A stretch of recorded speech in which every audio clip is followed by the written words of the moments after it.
Good afternoon, ladies and gentlemen, and welcome to Sunnyland Park in Daytona Beach for today's Division I softball competition between the North Dakota State Bison and your Bethune-Cookman Wildcats. We'll begin with today's starting lineups for North Dakota State. At shortstop, number 50, Amai Hanta. Batting second in center field, number 7, Star Cortez. Batting third at second base, number 12, Bella Dean. At first base, number 35, Zoe King. At catcher, number 6, Jessica Delatorre. In left field, number 17, Lila Nita. At third base, number 18, Maya Cruz. Designated player, number 55, Savannah Hensler. In right field, number 21, Madison Fry. And on the mound for the Bison, number 91, Madison Wilm.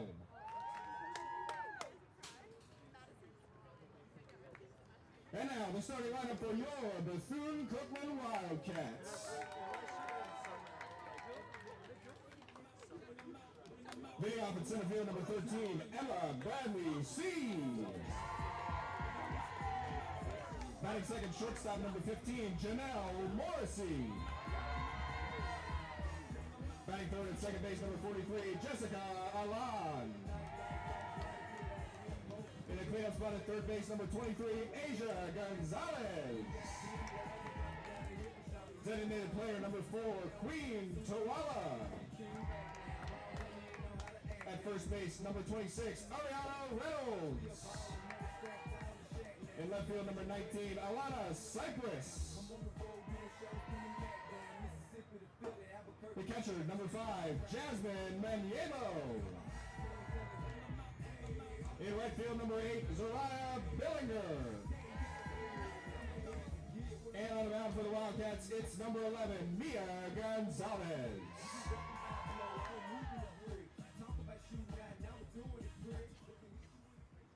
Ladies and gentlemen, at this time we now ask you to please rise if you are able. Gentlemen, please remove your hats as we honor America with the playing of our national anthem.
Well, live from Sunnyland Ballpark here in downtown Daytona Beach, Florida, it's time for softball action on the CatEye Radio Network and SWAC TV.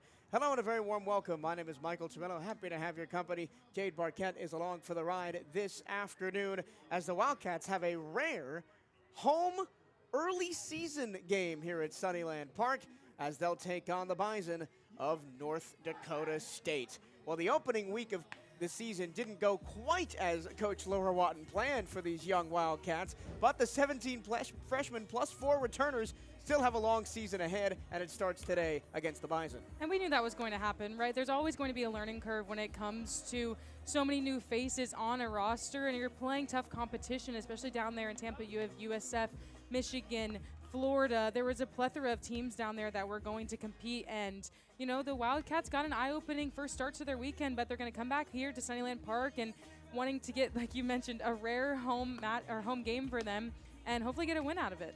North Dakota State's happy, I'm sure, to be free of the frozen north and down here in Florida, starting their season in the Sunshine State for only the second time in program history. They've had a rip-roaring start to the season. They are 3-2, a split with Colgate, a split with North Florida, and a win over Jacksonville in their first weekend. Yeah, this is the first time meeting between these two programs, and it's sure to be an exciting one. And North Dakota State is off to an 11-day Florida road trip, and I'm sure they're going to be happy to get some sunshine, especially here in this beautiful afternoon. We had some rain earlier today. It has thankfully moved off. Mostly cloudy skies. The lights are on here at Sunnyland Park. The sun going down behind the left-hand side of the field. Amai Hanta gets set to lead things off for North Dakota State, wearing the all-white, the pinstripe green, the green socks. Bethune-Cookman, the all-black, gold trimming around the neck, and the belt, BCU slanted logo on the front, maroon numbers with a gold trim on the back. We are underway. The first pitch is high and outside from Mia Gonzalez, already throwing in her 6th contest of the season. Through 13 innings over the weekend in the USF Rawlings Invitational. There's a strike, and it's 1-1. Picked up the loss against Kansas and South Florida. Her ERA through the early part of the season is 16.70. But of course, Kansas, Michigan, Florida, South Florida all in there as that one gets away from the catcher Maniebo, and it's 2-1. Mia Gonzalez, one of the 17 freshmen on this team, and one of the many from California, from La Mirada, California. And I got to talk to her earlier before the season, and she was just mentioning how any type of role that she could play, she wanted to do it. That one didn't catch the inside corner, and it's 3 balls and a strike. Great pitch there from Mia. I like the way that she is attacking the strike zone, a little bit inside there, but a great pitch. Gonzalez in a hitter's count to Amai Hanta. And Hanta watches it outside. That'll be a full count.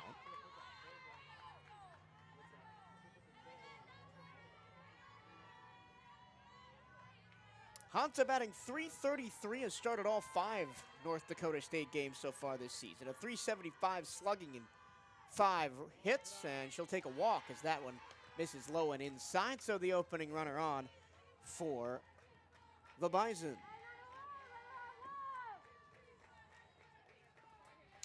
That'll bring up the top hitter for North Dakota State, Star Cortez. Her batting average .538. 3 runs on 7 hits, all singles. 1 strikeout and 2 walks across the opening weekend. That one away and outside.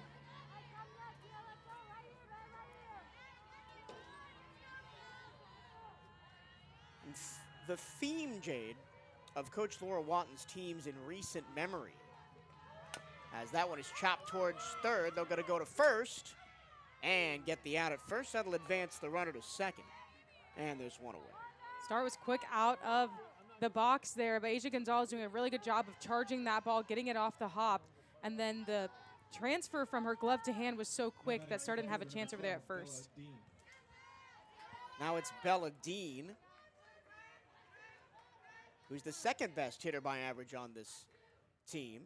And we're already going to have a meeting on the mound here. And to finish my point, Coach Watton's teams at Bethune-Cookman, at least in the last 5 years or so, have all revolved around 1 or maybe 2 really solid arms and that she likes to ride for a ton of innings. I'm thinking of names like Hannah Ortega in years past. This team doesn't really have that. It's going to be more of a platoon-style pitching staff. Yeah, they're going to see what works throughout this non-conference slate and pitch ladies in different situations and try to see, you know, who can keep them steady throughout games and who can go longer in innings. But with so many faces on a roster, you're going to have that learning curve period. And an early mound meeting or circle meeting right here for Mia Gonzalez before she goes up against Bella Dean, who just tied a Bison record with 3 multi-home run games in her career. First pitch to the righty, Dean, is a strike, low and away. And it's 1-0.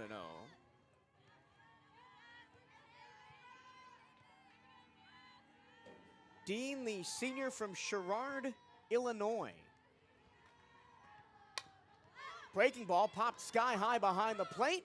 Going over to make the catch is Manyebo, and there's 2 away. Like to see that against one of the best hitters on the opposing team. Yeah, that was a absolutely great outing for Mia Gonzalez, especially after that circle meeting. You want to get a quick out. And a fantastic work by Manyebo to go and collect that ball and call Ari off there over there at first. Now here's Zoe King, the first baseman. That one down, runner goes to third, throw on the way, just not in time. And so a walk, an advance, and a steal will put a runner 60 feet away with 2 outs. As the Bison look to scratch a run across here in the first. That one low and outside.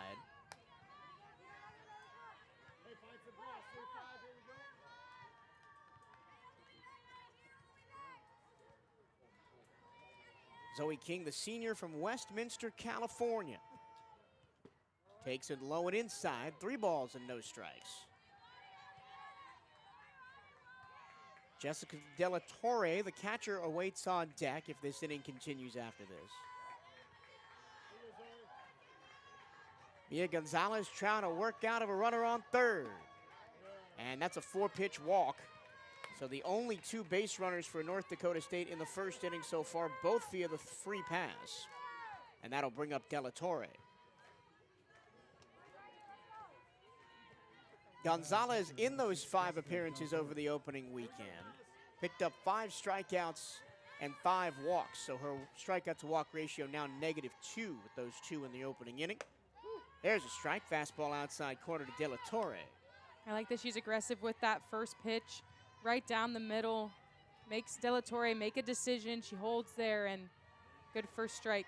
Runners on the corners, 2 down, top of the first. That slider catches the outside corner of the zone, and it's 0-2. Great frame by Manyebo behind the plate as well, just to keep that one in the zone.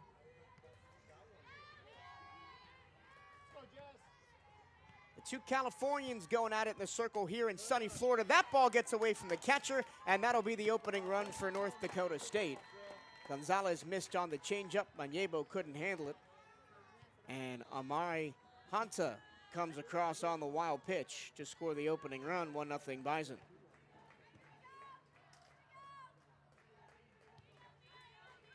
North Dakota State Hill without a hit in this opening inning, as that one sliced foul down the first base side. That was almost the broadcaster's curse there. Just about. We avoided it.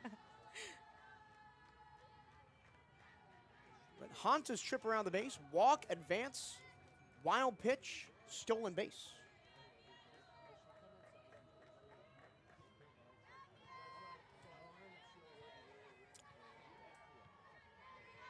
Once again, the 0-2.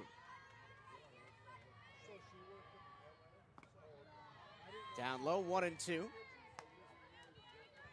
To Jessica De La Torre.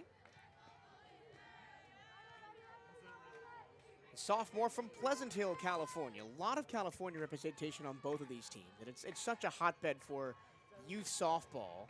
That one in on the hands, grounded up the middle.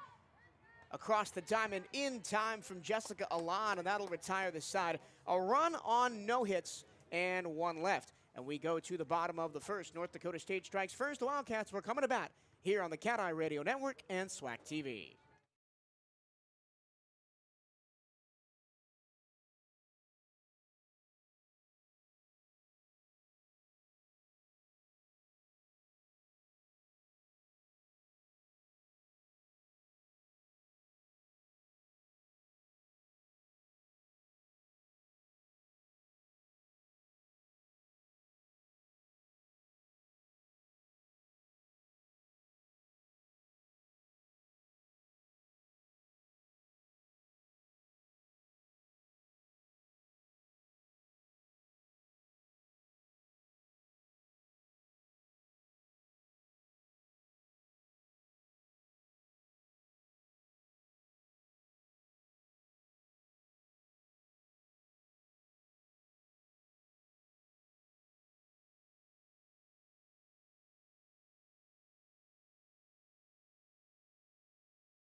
To the bottom of the first we go, 1-0 North Dakota State. Bethune-Cookman getting their first chance to bat. And it'll be the veteran, one of the very few veterans on this team, Emma Bradley C. Batted .250 in opening weekend, picked up 3 hits, including a double. And one of only 4 returners from last year's team, Bradley C. takes a fastball upstairs from Madison Wilm, the junior from Maple Grove, Minnesota.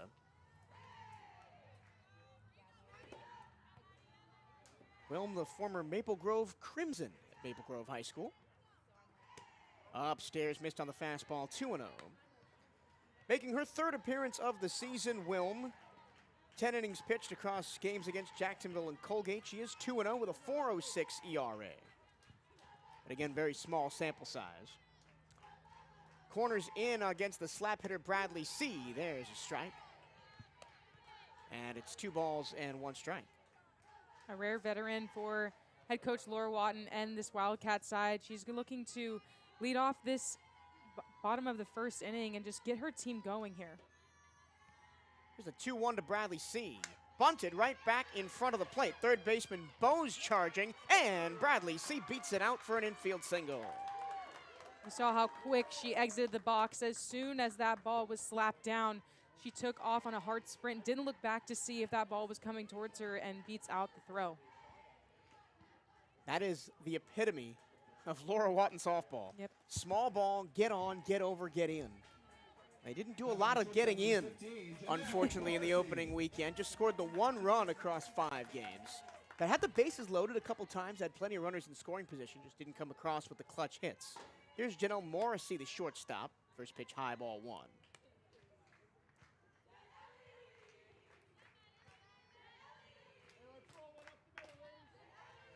Wilm has gone long in both of her starts.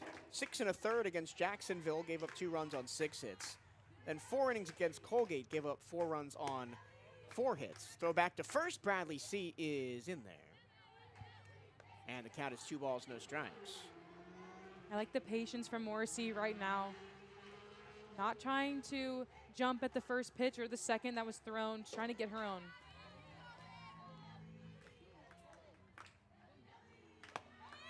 Morrissey, another freshman. There's a excellent pick. De La Torre throws out Emma Bradley C, and there's 1 away. Good ball, Jess. Good job, Amar. That was just a great throw by De La Torre from behind the plate. A laser right over to second base. Put it in the perfect position for Honta to sweep the glove across and get Emma Bradley C, who was a little late getting off the jump there.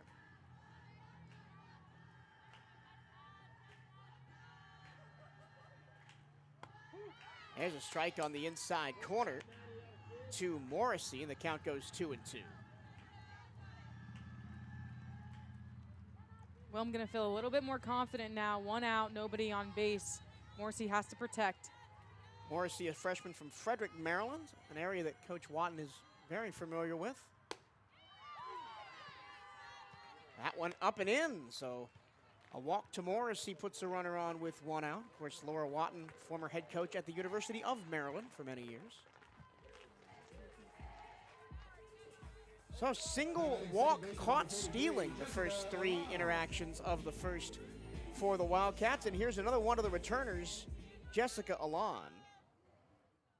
Alon batting .273, tied for the best batting average on the team through the opening weekend. Had 3 hits, all singles. Janelle Morrissey, who's on first, scored the only run for the Wildcats in the loss to Illinois State in the opening game of the season. Wilm deals. Off the end of the bat in a shallow right. That will go foul. Jessica nicknamed Jersey, so if we say Jersey, you know who we're referring to. She's a player that is one of those few returners, like you mentioned, for Coach Watton, and is known to get on base. She wants to produce for her team, like you mentioned, singles in their games this past weekend. And with Morrissey on base, it's a prime opportunity for her to make something happen. Alon, another Californian, originally from Pomona, that one outside.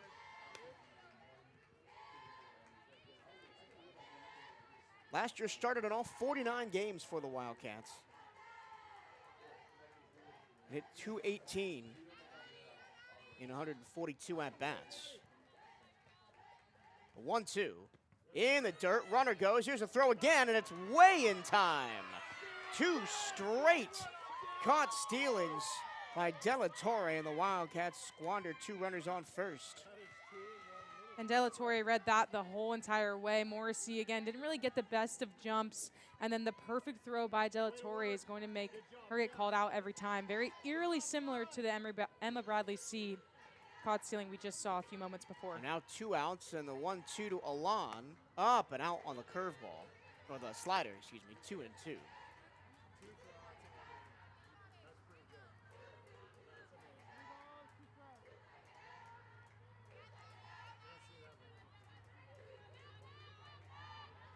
Bison trying to maintain their 1-0 lead through 1. The 2-2 with 2 outs. On a line and snagged at shortstop by Hanta. So 3 terrific defensive plays for the Bison get them out of the inning. And it's North Dakota State 1, Bethune-Cookman nothing at the end of 1. This is Bethune-Cookman softball on the CatEye Network and SWAC TV.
To the second we go here at Sunnyland Park. North Dakota State 1, Bethune-Cookman nothing. Left fielder number 17, Lily Naito. North Dakota State got a run on 2 walks and a wild pitch in the first. Wildcats got 2 Wildcats aboard, and then 2 caught stealings and a line out to end their bottom of the inning. That one off the end of the bat foul, third base side from Lily Nieto.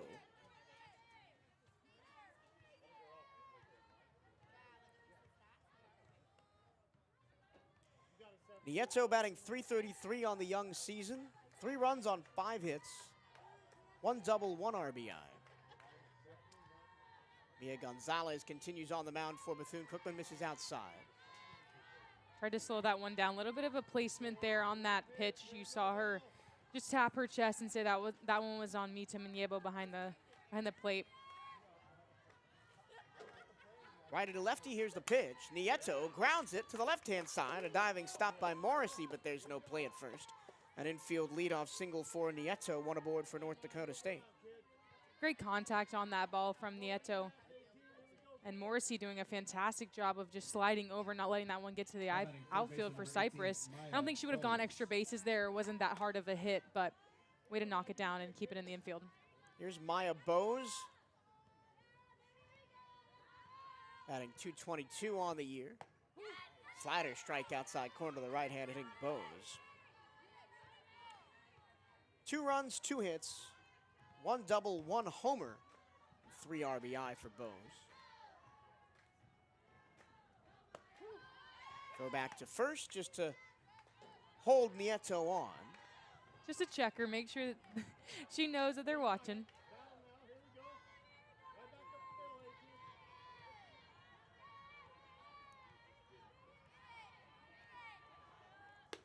That one's upstairs.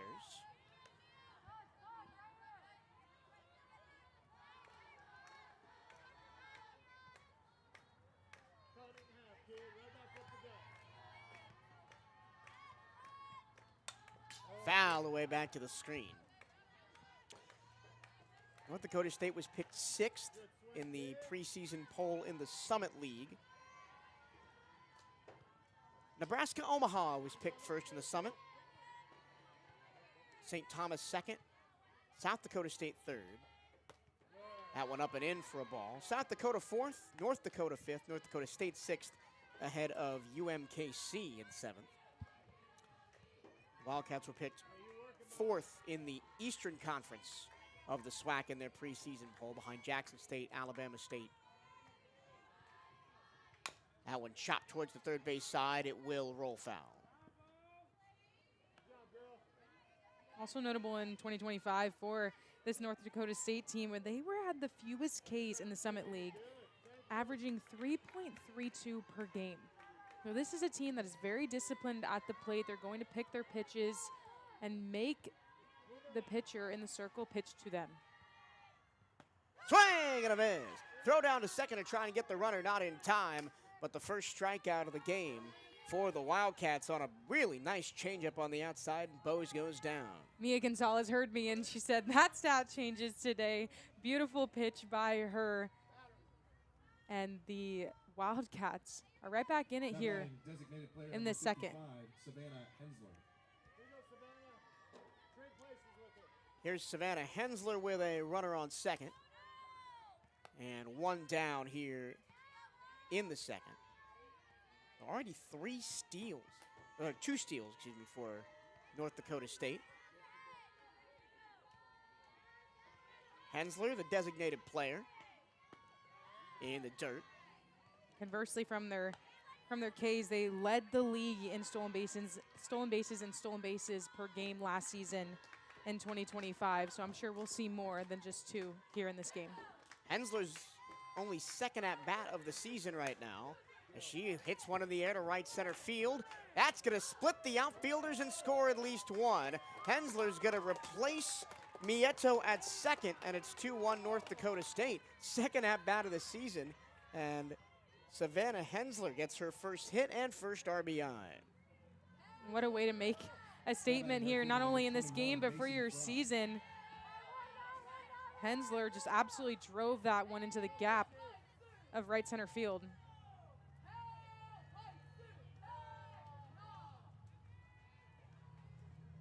Still 1 down in the inning. Here's the 9-hole hitter, Macy Fry. Fry plays right field, getting her 3rd appearance of the season. No hits for her yet on the year. Is yet to get on base. Tips one back to the screen. 2 balls and a strike.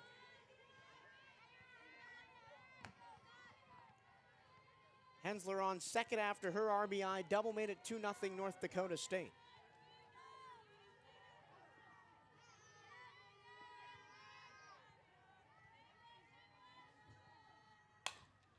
Grounder to second. It eats up a lawn. She can't recover in time.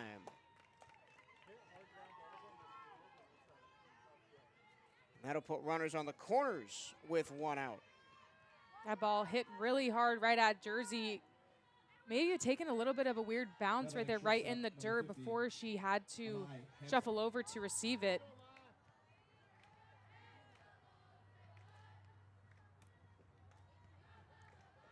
Runners on the corners, 1 down. So North Dakota State threatening to open up a gap here early on Bethune-Cookman. North Dakota State will stay in the area. They'll go to Stetson over the weekend, play Maine, and of course the host Stetson Hatters. Ground ball to first, stepping on first, now coming home with it. And up, a heads-up base running by Savannah Hensler as she gets to the plate to make it 3-0 on the put out to first. So Honta gets the RBI ground out. Well, Billinger over there at first kind of hesitated on where to throw the ball, if she was to receive it touch first and then try to throw it immediately home. There might have been a little bit more of time in between to call that one out at the plate. Here's Cortez, watches a strike. Cortez grounded out to third her first time up. She has the best batting average on the team, sitting at .538. 3 runs, 7 hits, all singles. Cortez squares to bunt, takes it outside. Runner on second, 2 away, 2 in the inning, and we'll have another meeting on the mound just to try and settle Mia Gonzalez and the defense down. North Dakota State has scored their runs on 2 hits and an error in the inning. And right now in the circle, they're just wanting to talk about slowing things down a little bit, making sure that they, in the defensive side of things, just clean it up. And Jersey took a weird hop on that ball, the ground ball that was hit at her, but have to try to collect those and make a play over at first. And then for Zaraya over there at first, just knowing where the play is, right? That play was step on first and then throw home immediately. And just to make sure that they're clued in on those plays of just game awareness and knowing what's going on is something that they're going to key in on in that circle meeting. Squaring to bunt again, the ball goes low. And the count is 2-1 on Cortez.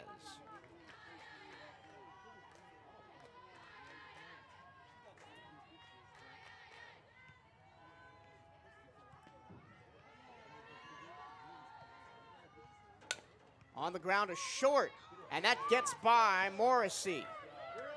Coming in is Fry. She'll score. The ball gets all the way to the wall. Cortez is going to have her first extra base hit of the season, and it's an RBI triple.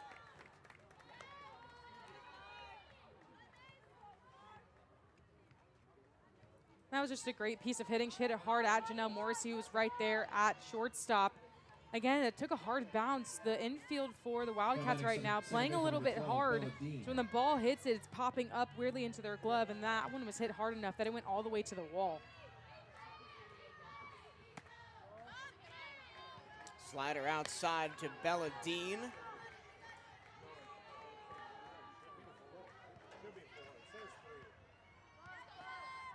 Bella Dean, former All-Summit League second team back in 2013.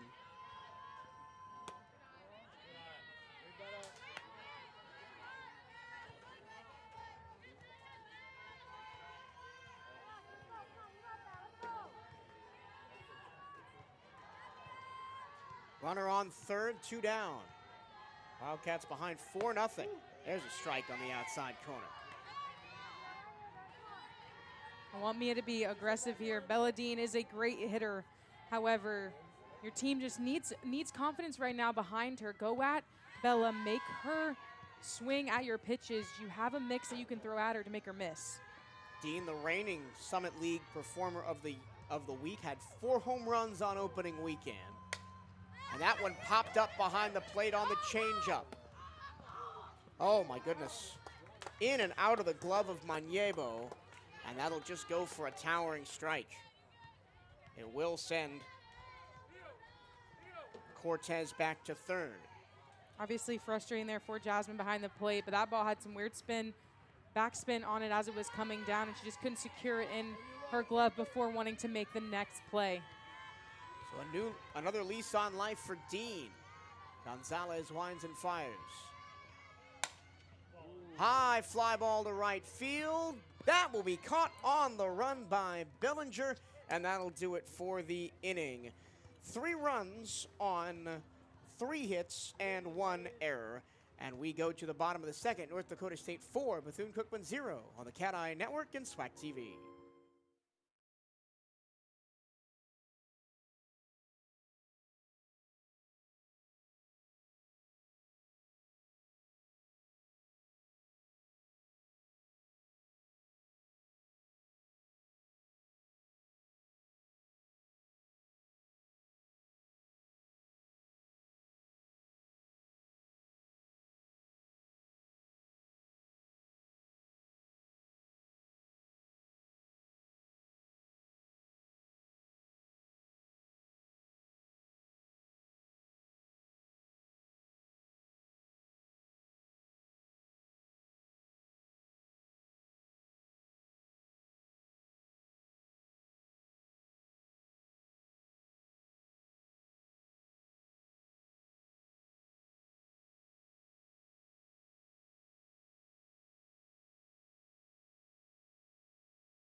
Back at Sunnyland Park as we get set for the bottom of the second.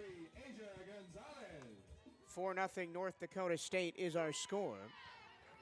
As the Wildcats will rue some missed chances in the bottom of the first, looking to take advantage of the bottom of the second. Asia Gonzalez, the third baseman, leads off for Bethune-Cookman.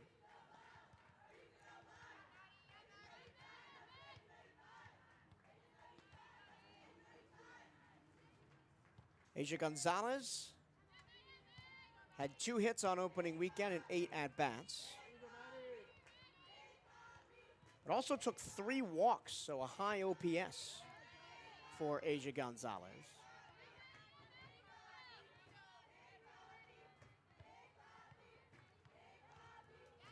Asia, another one of those returners.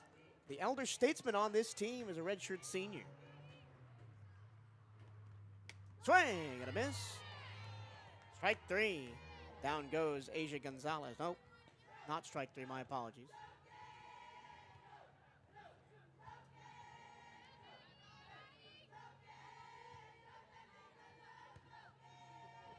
So Gonzalez back in the box.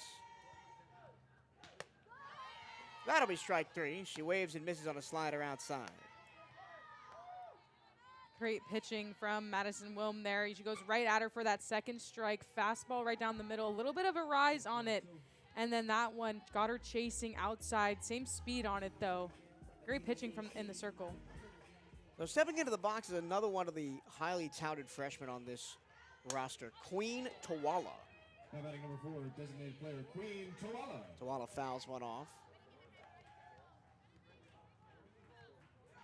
Went to Long Beach Poly High School down in Southern California, known as a high school sports powerhouse, especially football and basketball. The 0-1 is a strike at the knees, and it's 0-2. Now Wilm is finding her rhythm. Absolutely. You can just see it in the way that she delivers every single pitch with such confidence. She steps right back into the circle and goes to work. Last season for North Dakota State, as that one is grounded. A first nice pick by King, and she'll step on the bag for out number 2. Wilm, 5 starts, 9 appearances, 1-2. With a 7.27 ERA for Madison Wilm.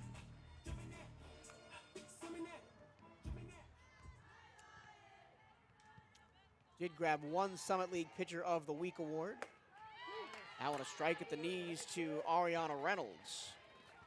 Well, not pitching with the 4-run lead, now going right at these Wildcat hitters. And why not, right? She feels the confidence. She knows that her defense has her back, and with a 4-0 lead, you're going to. Reynolds taps it back to the screen, and it's 0-2. Reynolds, one of the Floridians on this team from Parkland, down at American Heritage High School.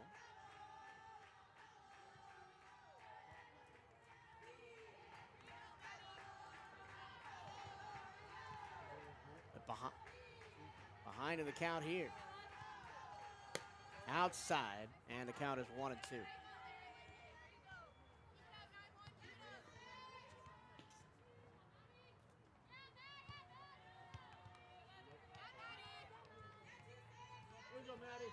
Bison defense playing straight up here. There's a hole up the middle as the middle infielders play towards the corners. That's a late swing and a miss. Strike 3, and that'll be the end of the inning. 1, 2, 3, go. The Cats. We go to the third, 4-0 Bison here on the CatEye Radio Network and SWAC TV.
We have some defensive substitutions for Bethune-Cookman as we go to the third. Wildcats down 4-0. First pitch, a strike to Zoe King.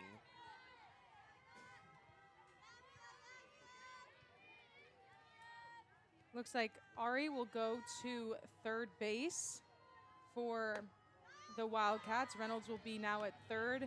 Same two up the middle. Jersey will stay at second, and Janelle Morrissey will stay at short.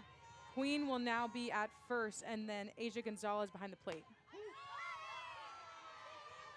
There's a strike from Gonzalez. Well, Coach Watton making the switch at catcher. That one fouled away to the right-hand side, out of play. After Maniebo dropped a pop fly behind the plate that ended up costing the Wildcats 2 runs.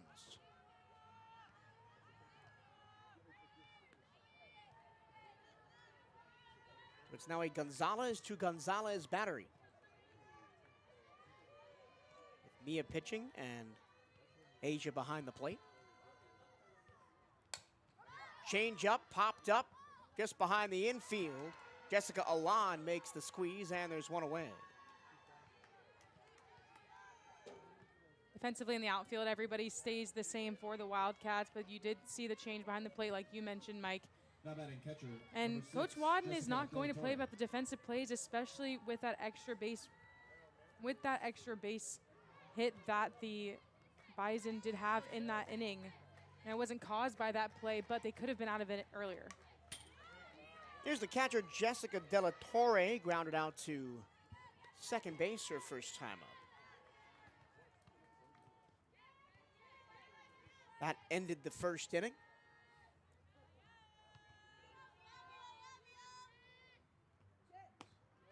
Another changeup outside. We were out here setting up all the equipment yesterday while the softball team was practicing, and it was a pretty grueling practice. Coach Watton was not letting her team off the hook after a rough opening weekend. The pitch inside, called a strike. That was a great pitch by Gonzalez, but and for Coach Watton, she wants her team to be ran a certain way. She wants them to take ownership for what happened last weekend and then make it right here. Goes up and in again, called a ball. I've played for different coaches who have different styles of making you understand what it means to lose and never do that really again. And for this team, she's going to make them remember it. Tap back to the screen as De La Torre stays alive. Well, as is typical Laura Watton style, it is a really tough schedule for the Wildcats. Over the opening weekend, Illinois State, Kansas, Michigan, University of Florida, and South Florida. Then North Dakota State tonight.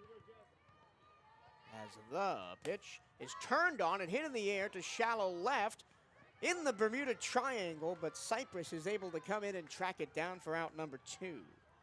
Cypress charging that one the whole way. She did have defensive coverage from Morrissey as well, charging over there for her.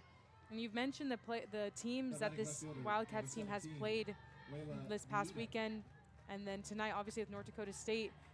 When I was talking to head coach Laura Watton in the season preview, she talked about, we want to play tough competition to learn from those games, but you also never know who you're going to see in postseason play, that you could roll up and play a USF or a UF at some point in postseason, and you want to have that experience. Ground ball to short.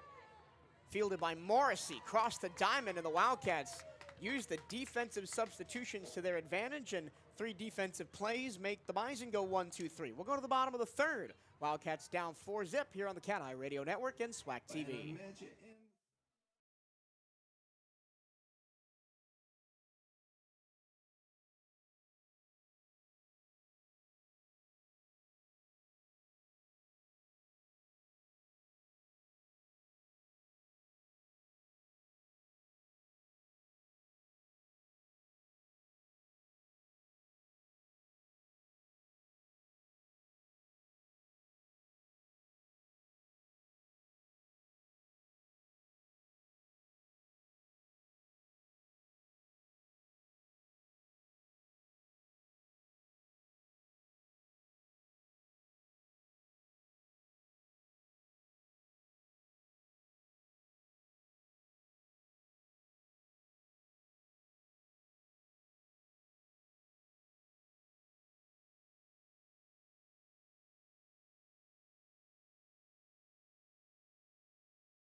We go to the bottom of the third here at Sunnyland Park. Wildcats trying to erase a 4-0 deficit. The defense did the job in the top, getting the Bison to go 1-2-3. Now the Wildcats back to work. And they'll start with the left fielder, Alana Cypress, who made that nice running catch in left field about a minute and a half ago. That inning for the Wildcats was exactly what they needed to get right back to the plate. You need a 1-2-3 inning to try to get some runs back here in the bottom of the third. Madison Wilms still on the mound. Fastball inside, ball 1. We talked a little bit about earlier in the show how this is one of the few home games for the Wildcats here in non-conference play. And there's a few Wildcats from different sports teams out here representing. See football, volleyball coming out here to support their fellow Wildcats as well. High chopper in the middle, off the glove of Hanta. And that'll be the leadoff runner aboard for the Wildcats.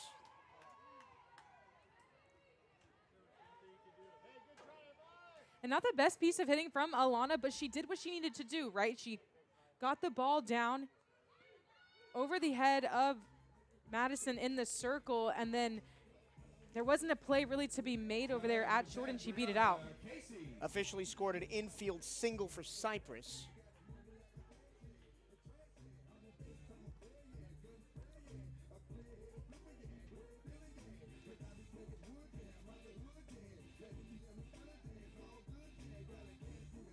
And we'll have a pinch hitter here already. Maniebo will not get to bat. It'll be Brianna Casey.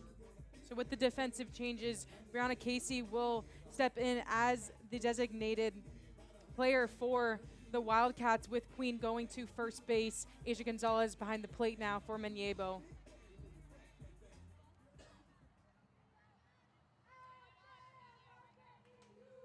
Wildcats have a runner on, nobody out.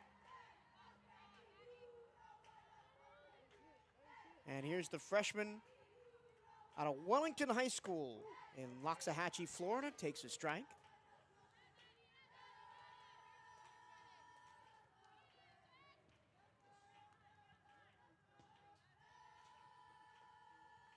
Casey takes over the DP spot for the Wildcats. Up and in, ball 1. Wildcats will not play here again, here being Sunnyland Ballpark, until March 13th. Trips down to Leesburg for an MTE to the Mary Nutter Collegiate Classic, where this team goes every year out in California. The 1-1 is high. The Make It Happen games down in Madeira Beach, and then on the road to start conference play before finally back here at Sunnyland on March 13th for a weekend series against Alabama State. That is a long old road trip. A 2-1. Swing and a miss. Blew the fastball right by Casey. Did you ever go on a road trip that long when you were a college athlete, Jade? Oh, yeah. We would go on week-long road trips or play. So soccer was Thursday, Sunday. So we would leave on a Wednesday, get there, play the game Thursday, Friday travel, Saturday practice, Sunday, and then sometimes come back even Monday. Off the end of the bat as Casey stays alive. And those trips were either you loved your teammates after and you wanted to hang out with them more, or more often than not, you would want some alone time with them. But I think for this group, these trips, especially going out to California, for them just to bond together, get to know one another off the field. Obviously, there's pressure of games to be played, and there's not going to be a lot of downtime, but it does allow them to connect. Casey fouls it right at us here in the press box. Heads up. Mike, if that was about 2 inches down, I think that would have rocketed actually in the building, and we would have had a problem. Well, producer Lee was right in the way. Heads up over there. You okay, Lee? He gave us a thumbs up. He's good. This is only Brianna Casey's second AB of the season. She did walk in her first at-bat. Here's the 2-2. Another foul that buzzes right past us here in the press box. Brand new press box here at Sunnyland Ballpark. If you missed us with any softball coverage last year, well, we're sorry. There was no press box here. There's a hole in the ground. We couldn't do it. We're happy to be back bringing you all the VCU softball action this year.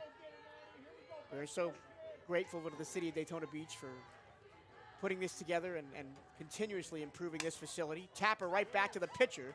They'll give up the single, so it'll be like a sack bunt. That'll move Cypress to second. moved the runner over, did her job when it comes to just adding another, not another base runner, but moving the runner over for Casey. A well-battled at bat as well. Here's a Wildcat looking for her first hit of the season, Zariah Billinger. Played in all 6 games for the Wildcats, 10 ABs, no hits yet. And has struck out 4 times.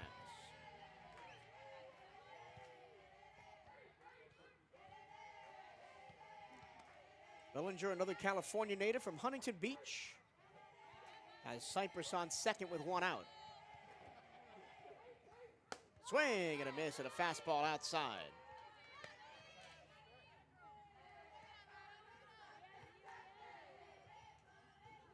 Alana Cypress is fast enough where even if this is a shallow liner, she could make the turn and come for home here. Slapped on the infield, moving across is Bose, and then she throws it away. The Wildcats will score on the air as coming in from second is Cypress, and it's 4-1. Bellinger will replace her at second, and the Wildcats are on the board.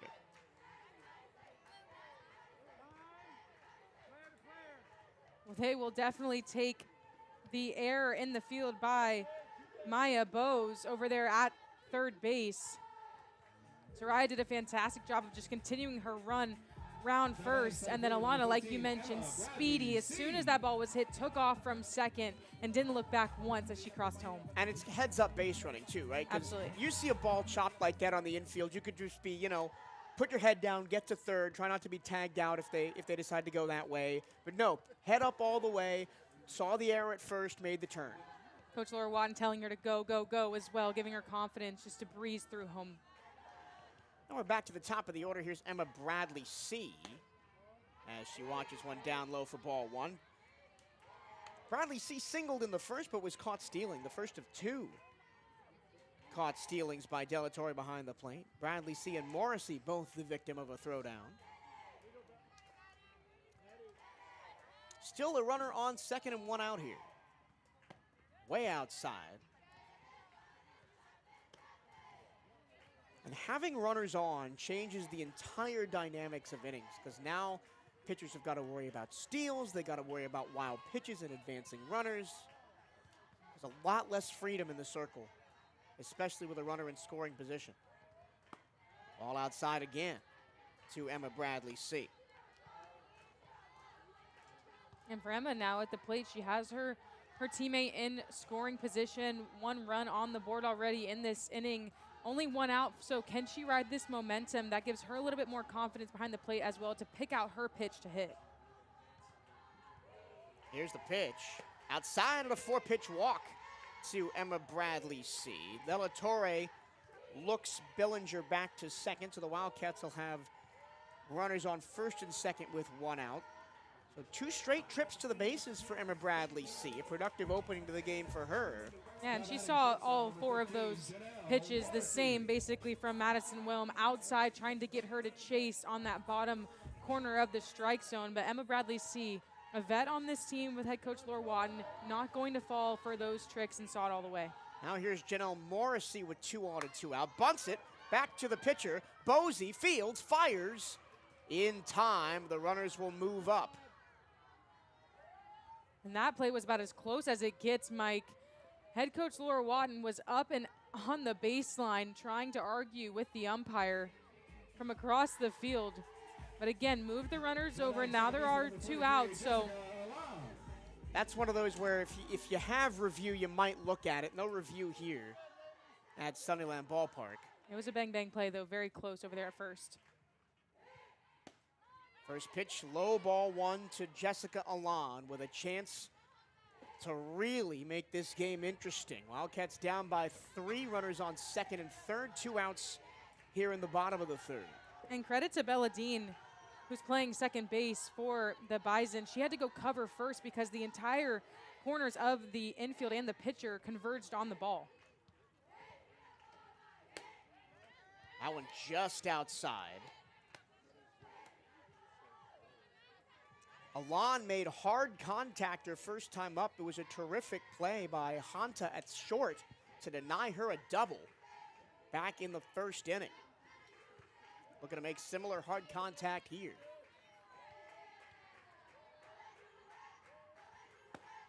Low and inside, 3 balls and no strikes now. I would not be surprised if North Dakota State head coach Darren Muller decides to call a timeout here to try and settle his pitcher down. But the junior from Maple Grove, Minnesota, going to try and work through it. There's a strike right down the middle, 3-1. Billinger on third, Bradley C on second. 1 run already in on the error for the Wildcats in the inning. Here's the 3-1. Up and in, ball 4, and the bases are juiced for the maroon and gold. And it'll be Asia Gonzalez, the new catcher, to bat in a really big spot here. And what an opportunity for her right here to drive in runs. She would be the go-ahead run at the plate in Asia Gonzalez. The Wildcats had the bases loaded a few times this past weekend when they were playing in South Florida, but just couldn't get anybody across home. They really want to change that, and this is the perfect opportunity for them to do it. Bases juiced, 2 down. Fastball down the middle for strike 1.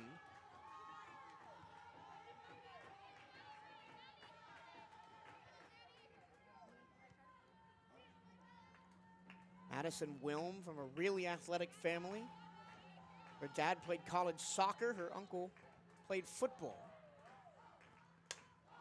In the air, fouled away. 2 strikes now for Asia Gonzalez. She has to be smart here about what pitch she sees. Madison Wilm confident in the circle still, regardless of the bases being loaded and giving up a run here. She's going to go direct and try to get her swinging.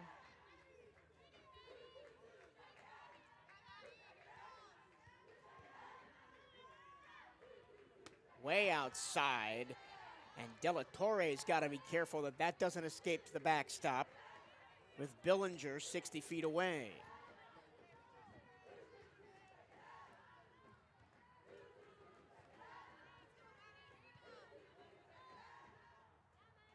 The big thing that was missing from the Wildcats in the opening weekend was clutch hitting. Can they find some now? Fouled away. So Wilm now 1 strike away from getting out of this inning. This next pitch will be the 5th of the at-bat for Asia Gonzalez. She's battling here, making sure she's fouling away anything that's close to the strike zone. Doesn't want to risk it and take it. Already has 2 strikeouts in the game. Does Wilm 1 on. Asia Gonzalez at the plate right now. Gonzalez watches strike 3 low and away, and that'll do it. The Wildcats strand the bases loaded. They do get 1 on a hit and an error and 2 walks, but strand the bases loaded. It's NDSU 4, BCU 1. We go to the 4th here on the CatEye Radio Network and SWAC TV.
To the fourth we go. North Dakota State survives a bases loaded scare in the third. Maya Bose. And now Maya Bose, who made the error that gave the Wildcats their only run in the bottom of the third, will try and make up for it here to lead off the inning. Breaking ball misses upstairs, 1-0 to Bose. Bose struck out her first time up. Mia Gonzalez remains on the mound for Bethune-Cookman.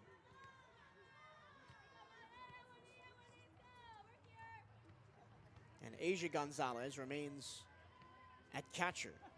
We have had some substitutions defensively for the Wildcats since the start of the game. Tuala's at first, Reynolds at third. Morrissey short, Alon second. Cypress, Bradley, C. Billinger in the outfield left to right. Hot rocket to short, and it gets through the legs of Morrissey, and that'll be a single for Bose. Once again, that ball played right up the middle, giving Morrissey a little bit of trouble there. That one was a rocket off of the bat. Just bobbled a little bit and gives the free base. Number 55, Savannah Hensler. Here's Savannah Hensler, had the biggest hit of the game for the Bison so far, an RBI double to right center. Back in the second inning. She also came around to score on the RBI triple by Star Cortez.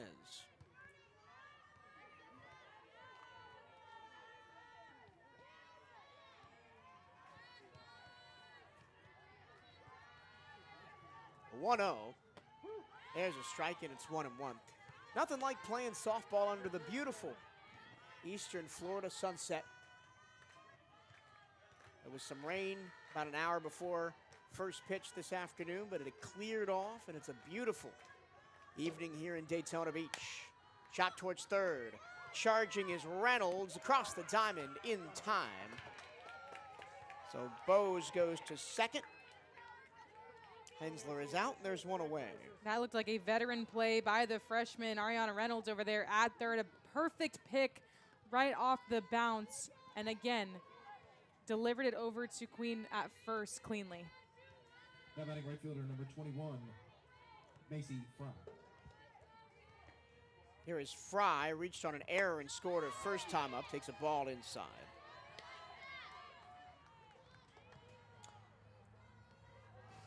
I misspoke earlier. It was Fry that came around to score on the triple by Cortez. Hensler scored on the RBI ground out by Hunter. There's a strike, and it's 1-1.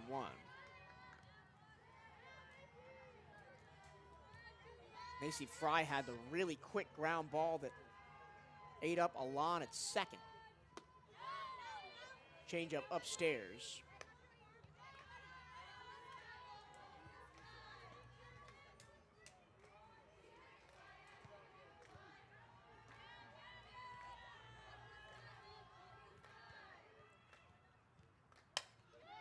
Ground ball to third between the legs of Reynolds.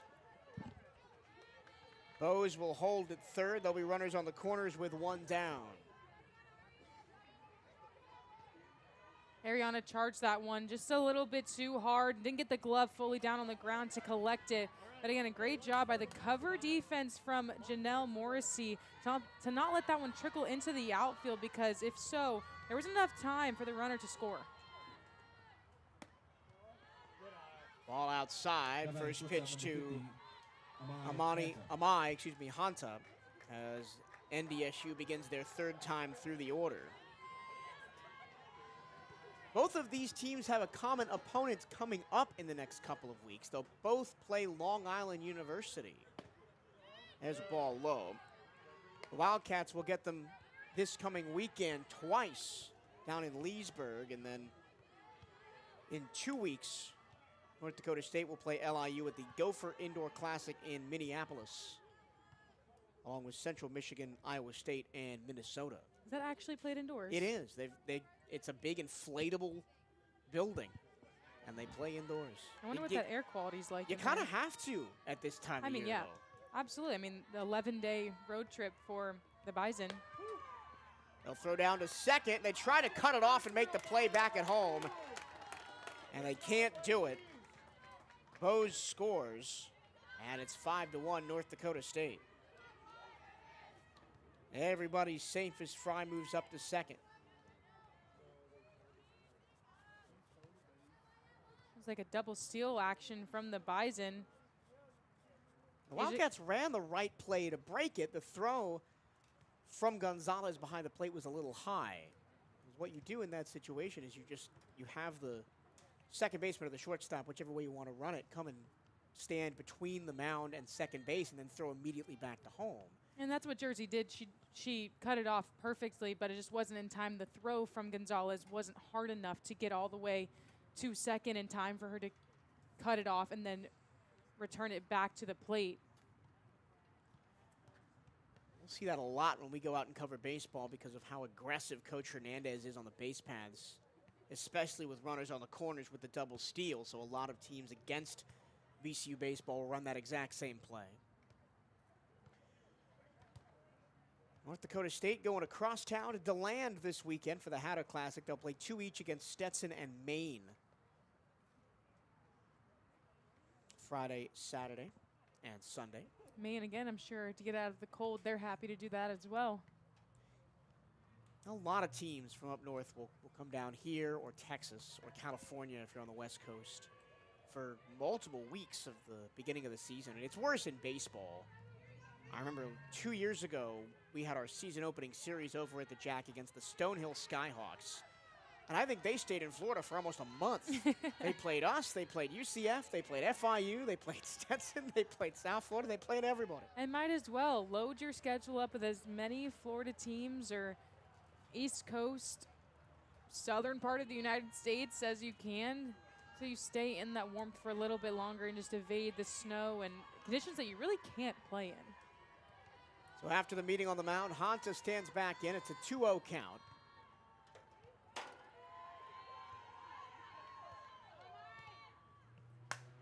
She reaches down for that one and laces it to left field.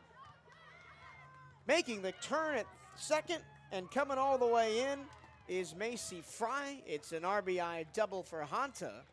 She has her second RBI of the night as well as a run scored, and it's 6-1 North Dakota State. Now batting center fielder number 7, Star Cortez. And that was just a piece of hitting there for Honta. She drilled that one down the left field line. Alana Cypress did a good job of collecting it and then throwing it in, but the damage was already done. And that was a really good piece of hitting by Honta as well. That pitch was low and away in mid-swing, adjusted the barrel to just go down and tap that over the third baseman's head down the line. Please, now on the mound for Bethune-Cookman, number 6, Aimi Tohara Ishiki. We're going to have a new pitcher for Bethune-Cookman. We'll meet them after this. We'll step aside for 30 seconds and be right back on the CatEye Radio Network on SWAC TV.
New pitcher for the Wildcats.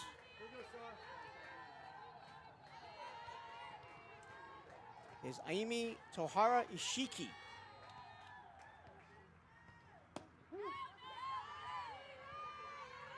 She fires a strike to the left-handed hitting Star Cortez. A decisive strike for Aimi. I love the way that she stepped in the circle. Looks like she's just in complete control. Very confident right now for the Wildcats. It's what they need.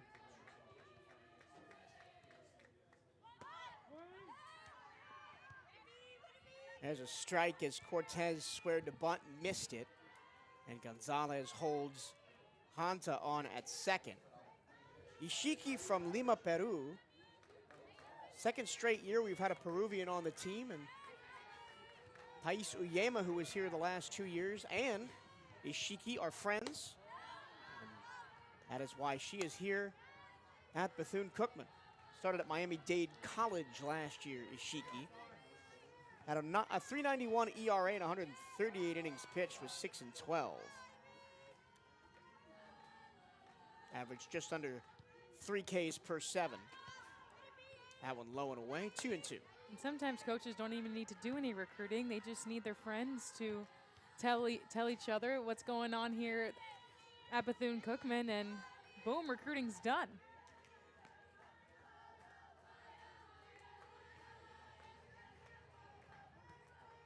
Ishiki, as that one is lanced toward first and under the glove of Tuala into shallow right field. Billinger fires in to keep Hanta at third, and now runners on the corners with one away for North Dakota State. A great play by Zarai over there in right field to just charge that ball and then fire it in to Asia to keep that run from crossing the plate.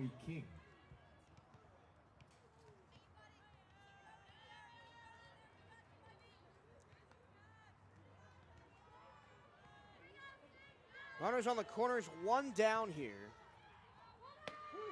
Runner goes. This time they run the play correctly to try and break the double steal. And Hanta holds at third, so that'll give Star Cortez second base on a steal. And maybe the most dangerous batter up for North Dakota State right now, Belladine, with those 2 runners in scoring position. Only one out here in the top of the 4th. Breaking ball strike outside corner. Now In the opening weekend, Ishiki threw 5 innings, allowed 15 runs on 16 hits. Walked 1, did not record a strikeout. Wildcats infield playing in, trying to make a play at the plate if the ball comes their way.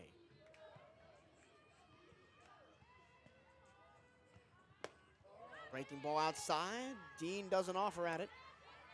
Dean is 0 for 2, popped out to the catcher in the first and then flew out to right field in the second.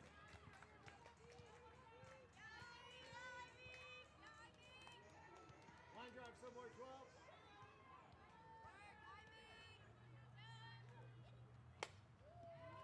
Spun towards the mound. They go to first to get the guaranteed out. It'll be an RBI for Dean as Hanta flies in from third. And there's 2 away in the inning. Both runners move up. Cortez also goes across to third. So 2 runs in the ball game scored by Hanta. She's also set up another one. Dean now 0 for 3 with an RBI. And that ball barely dribbled out of the box. I mean, did a good job to charge it and get that play at first, but then the throw from Queen to Gonzalez from first to home was just a little bit off. There wasn't enough on it to really get the runner coming in. Now 2 away, and here's Zoe King. And King puts it in the air, left center field.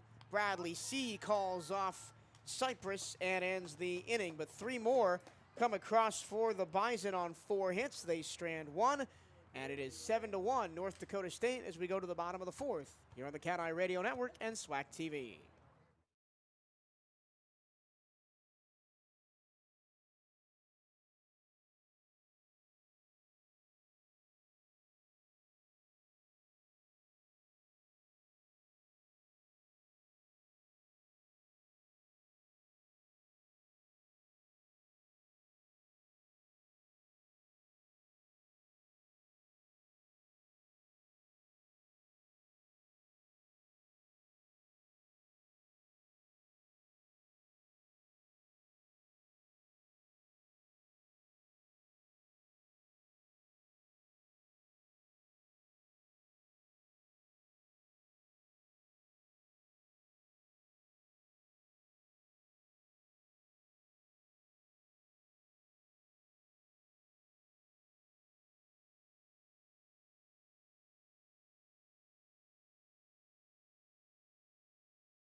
To the bottom of the fourth we go here at Sunnyland.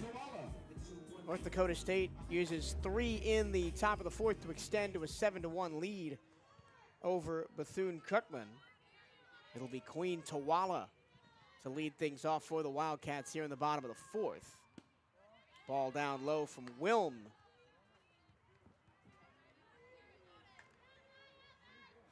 Wildcats had a chance to put up a crooked number in the third, had the bases loaded, couldn't come through.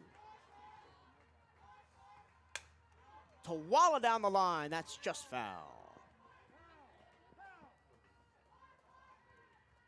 Tawala well out ahead of that changeup. And was eyeing extra bases if that one had landed inside the line. She saw it the whole way through, but didn't give it enough time to reach her for her to straighten it out and pulled it down that left-hand side. But great contact there for Queen and to lead off this inning.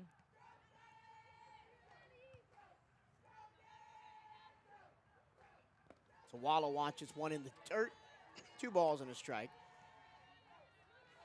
The Wildcats over the weekend will head down to Leesburg, Florida for the spring games. They'll play LIU twice, once on Friday, once on Sunday. And in between, they'll get Southern Miss, Loyola Chicago, and St. John's. The 2-1. Breaking ball caught the outside corner, 2-2.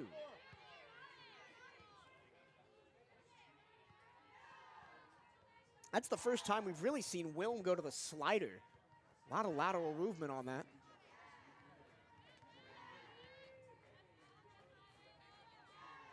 2-2. Little dribbler over the first baseman's glove and a single to shallow right field for Tawala.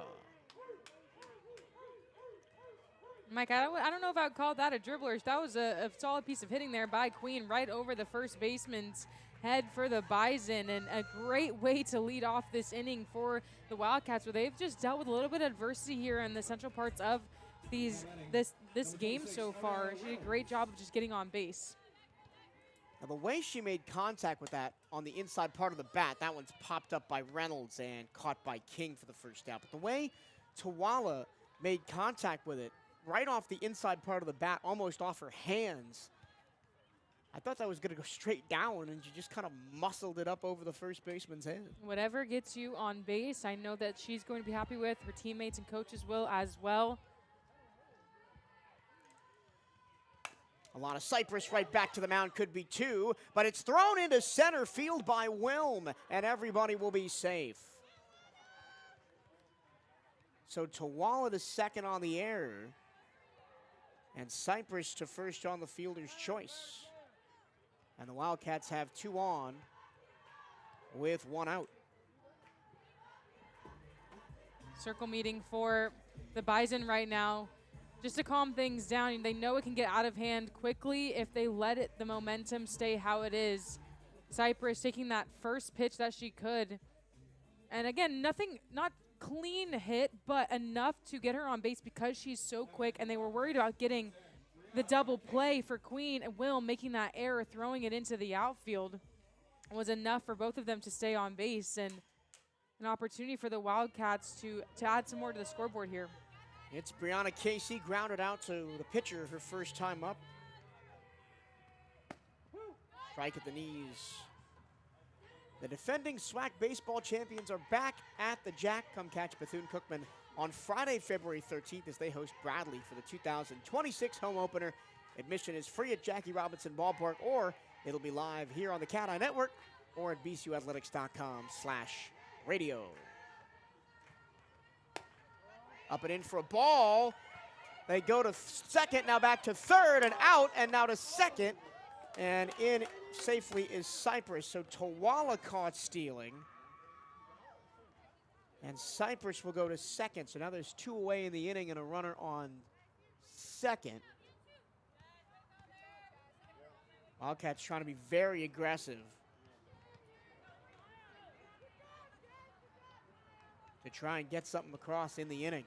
I'm not sure if that was by design, if Queen just got caught right there in the middle and couldn't get back to second in time and had to go all the way to third. Tap back to the screen by Casey. Cypress still in scoring position, though, for the Wildcats. A different scenario now with 2 outs. They have to make sure that Casey gets this one in play. Cypress won't be able to move until that ball is dropped or caught.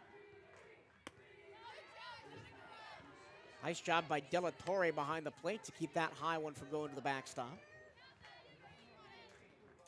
We recorded the latest episode of the Hail Wildcats radio podcast this morning, and we talked a lot about how excited we are about the baseball season. It all kicks off about 48 hours from now down the street at Jackie Robinson Ballpark.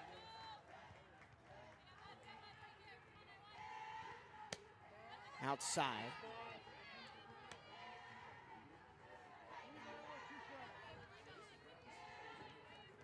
We have reached the dreaded, or at least dreaded for us who work in sports information, crossover season.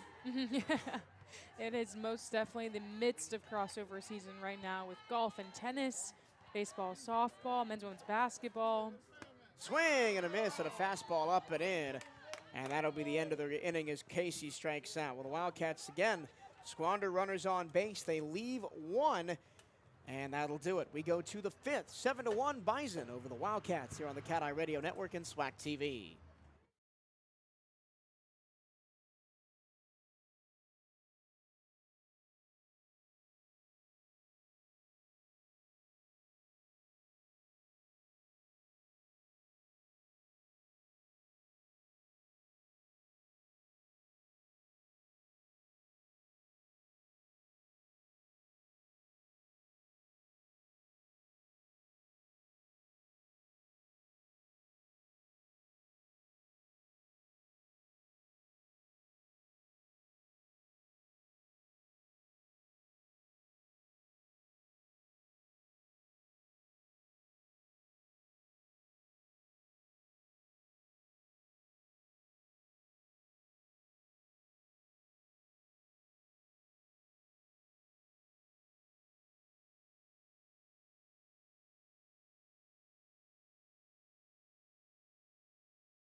Bison, catcher number 6.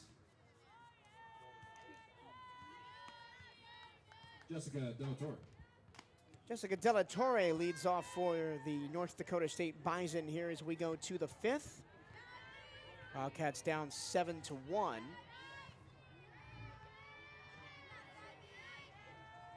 Amy Ishiki remains on the mound and fires a fastball strike outside corner to Della Torre, who is 0 for 2. Grounded out to short in the first, then flew out to left in the third.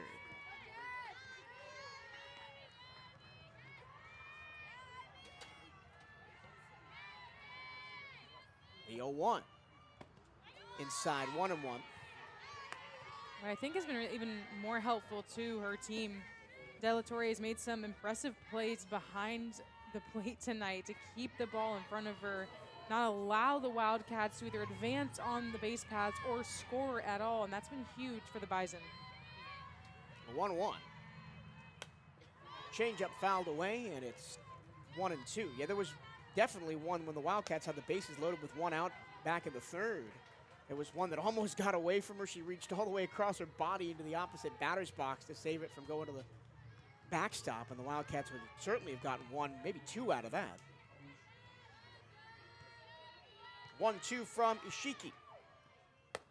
Fastball outside, 2-2, trying to get a chase.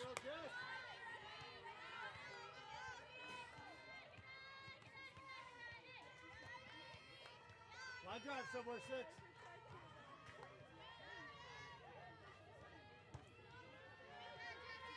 6. 2-2. Off the inside part of the bat, spun to second. Picked up by Alon, and there's 1 away. I like Jersey calling that one off from Amy, knowing that it was going to be a little bit behind her to go to try to grab it. Jersey charging forward, collects the Riley little Nito. dribbler, and then throws it over to Queen. That one spun like a top. That's a It did. tougher play than it looks like. It did.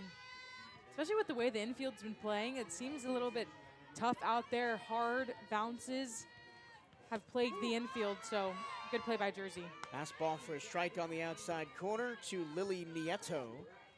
Nieto 1 for 2, singled and scored in the second. Also stole second as well, then grounded out to the shortstop in the third.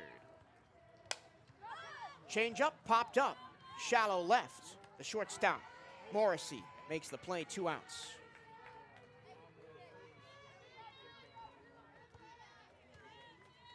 Wildcats had a 1-2-3 inning defensively back in the third. But every other inning, there have been runners on base and threatening for North Dakota State. Now here's Bose. Bose struck out in the second, singled and scored in the fourth.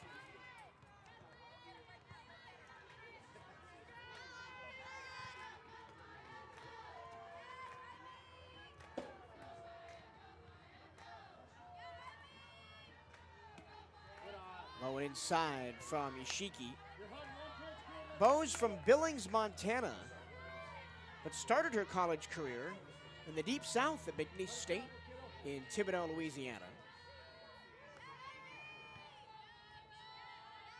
Now has made her way back to the Midwest at North Dakota State. Popped up on the infield again.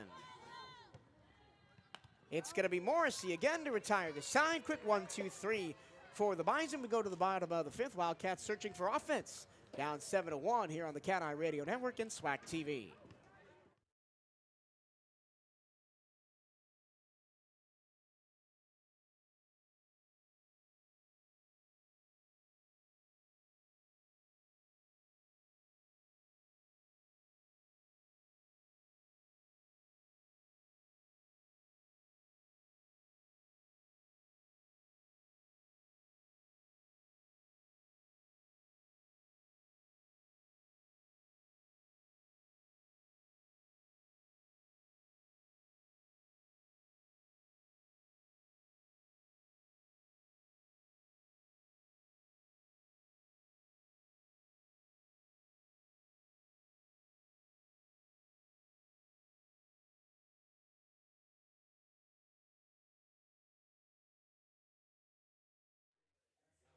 To the bottom of the fifth we go here at Sunnyland Park in downtown Daytona Beach. Floodlights are on. Sun is below the horizon as we get to the back third of this softball game between the North Dakota State Bison and the Bethune-Cookman Wildcats. Bethune-Cookman searching for offense, just one run in the contest, and it was on an error that allowed a lot of Cypress to score from second on a throwing error by Bose. That was back in the third. The Wildcats have had 7 runners aboard. 5 of those 7 have gotten to scoring position. They just haven't been able to get that final hit to get them across. Low and away, ball 1 to the 9-hole hitter, Zariah Billinger. And it might be a confidence thing at the plate, just not being able to get ahead in the count. They go down with 2 strikes, and then they're having to protect, and it doesn't allow them to see the pitch exactly that they want. But the Wildcats have to find a way to score runs here. That's a ball low. Madison Wilm has actually done a really good job in clutch situations. In 3 of the 4 innings, she has gotten the third out with a strikeout. And in 2 of those 3 innings, gotten a strikeout with a runner on third. She doesn't seem phased by the pressure at all. She made that one mistake where she threw the ball into the outfield when there were runners moving for the Wildcats. But other than that, she has been very solid inside the circle for the Bison, continuing to go at these batters for the Wildcats, seemingly unfazed by whoever is on the base paths, like you said. 4 strikeouts, 3 walks, 1 error for Wilm, stat line tonight. Here's the 1-1. Tap down the third base line, fielded by Bose. This time she makes no mistake, and there's 1 away.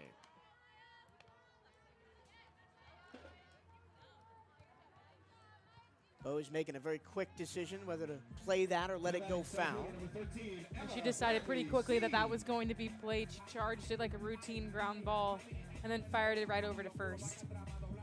Wildcats will go back to the top of the order. Here's Emma Bradley C., the only Wildcat to get on in both of her first 2 at-bats. Singled in the first and was caught stealing. Then walked in the third and was stranded on second as part of that bases-loaded situation. She's behind in the count 0-1.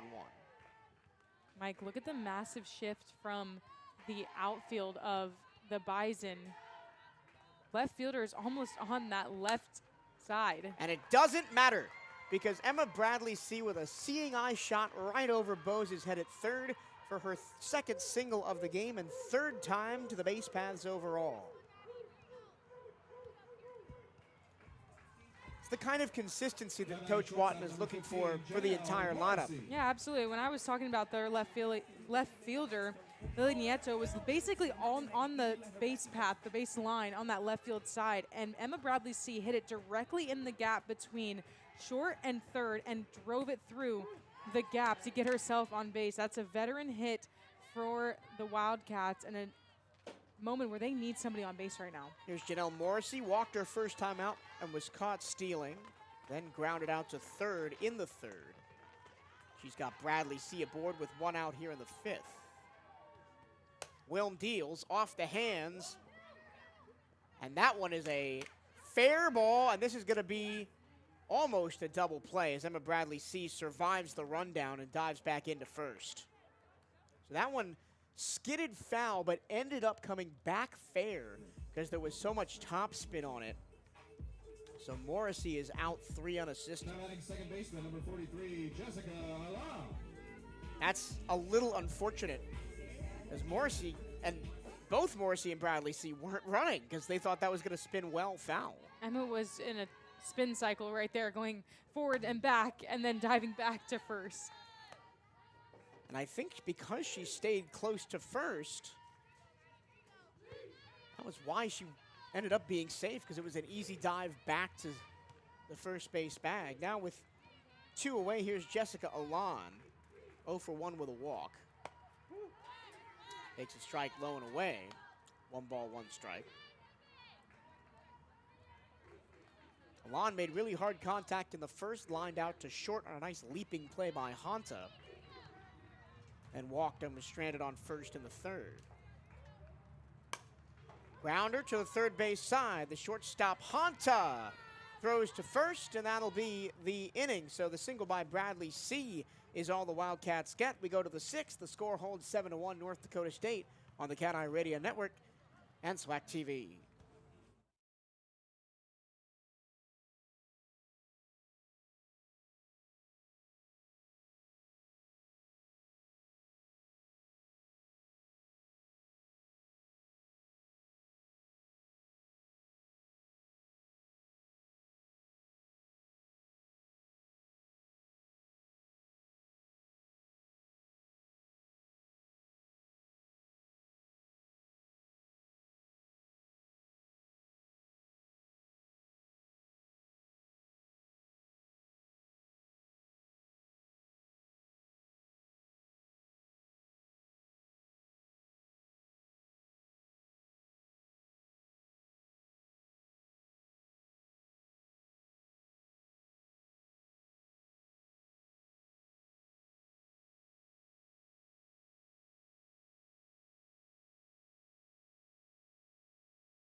Savannah Hensler leads off for North Dakota State as we go to the top of the 6th.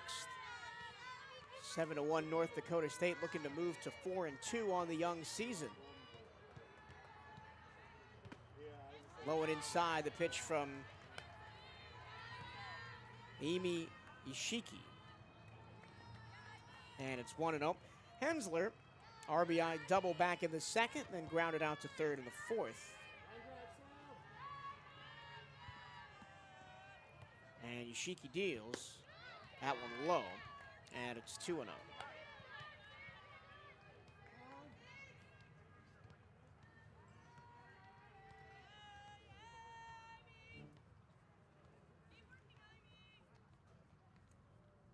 Wildcats have left 5 on base tonight.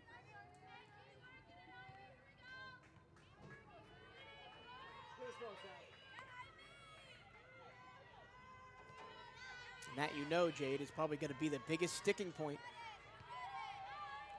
for Coach Watton after this one. Here's the 2-0. Up and in, 3-0. The defensive miscues, although after they made those defensive changes, the defense has been very solid.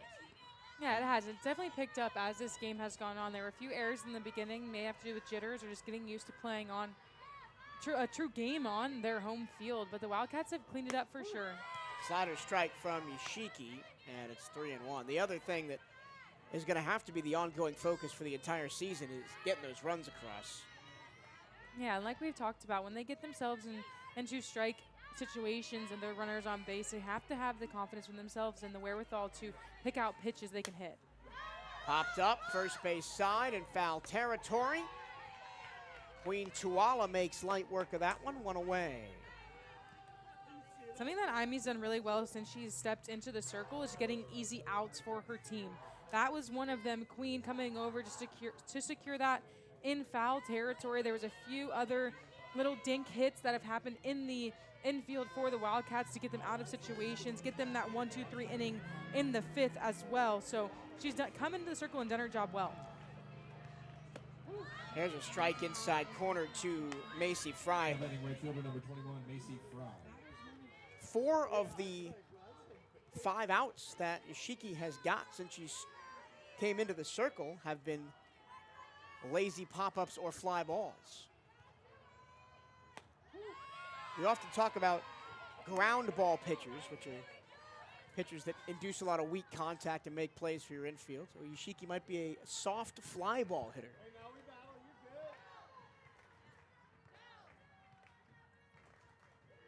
And she's ahead of Madison Fry here. Fry off the end of the bat down the first base line. That will go well foul. Billinger giving chase. And the count holds 0-2 on Fry. Fry, 1 for 1, reached on an error in the second, scored on the RBI by Star Cortez. Then singled and stole second in the fourth and came around to score on the double by Amai Hanta. She's behind 0-2 against Yoshiki here, who deals. Popped up again, this time to left center field. And moving over is Bradley C. On the move, makes the catch, 2 down.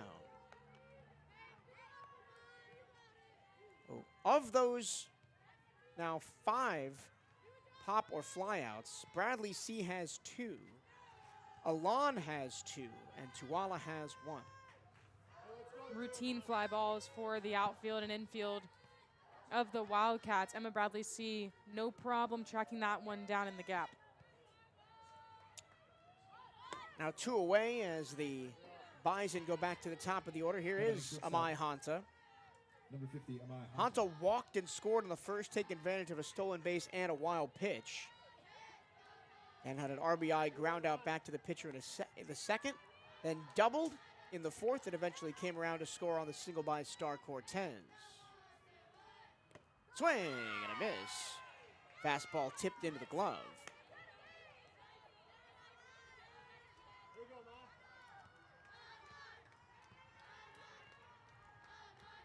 Yoshiki has been very efficient since coming onto the mound.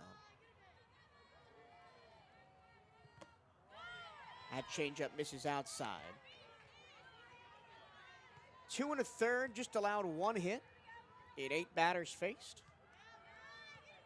No strikeouts, no walks. It's a 1-1 count to Hanta.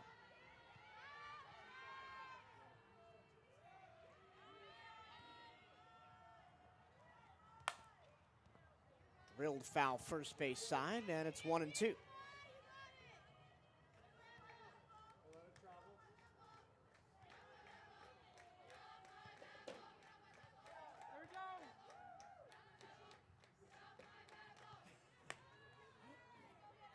Wildcats trying to go 1-2-3 on defense for the second straight inning.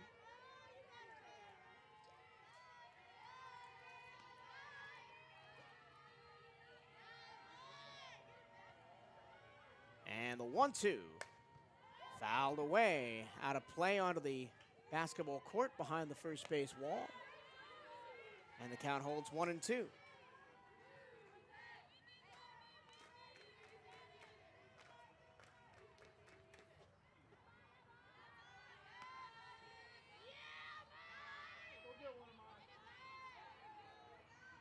The 1-2. Way outside, 2-2. The 2 North Dakota State Bison picked on the preseason all-conference teams of the Summit League. Bella Dean was one of them. Piper Reed, a pitcher we have not seen tonight, the other. They have 3 very good pitchers, North Dakota State, with lined back up the middle by Hunta. And North Dakota State has a 2-out base runner, her second hit of the night. That was an absolute rocket right up the middle. Amy tried to put her glove out, but it went right past her. Emma Bradley C doing a good job of just collecting that one and getting it in quickly so there weren't extra bases taken. Yep. As I mentioned, NDSU has 3 very good pitchers. Madison Wilm, who we've seen tonight, Piper Reed, who made the preseason all-conference team, and then Jocelyn McClary, who was Summit League Pitcher of the Week this week. She went 3-1 over the weekend with 14 strikeouts to just 1 walk. As she set a freshman record for NDSU, tossing 14.2 scoreless innings. We haven't seen her tonight because Madison Wilma has done a pretty good job in the circle for the Bison. Runner goes, throw down to second, just out of the glove of Morrissey. The throw was in time. Morrissey unable to apply the tag, and a stolen base for Hunta, her second of the game.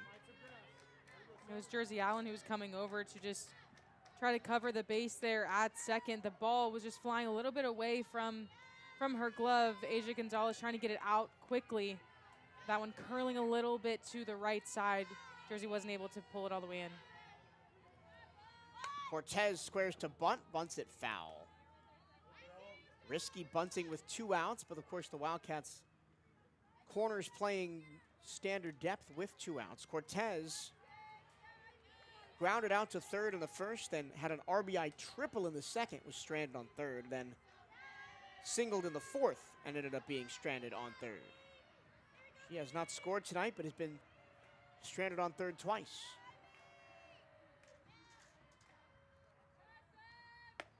Cortez watches one up and away. Gonzalez behind the plate, hyper aware to the motions of Hunta on second.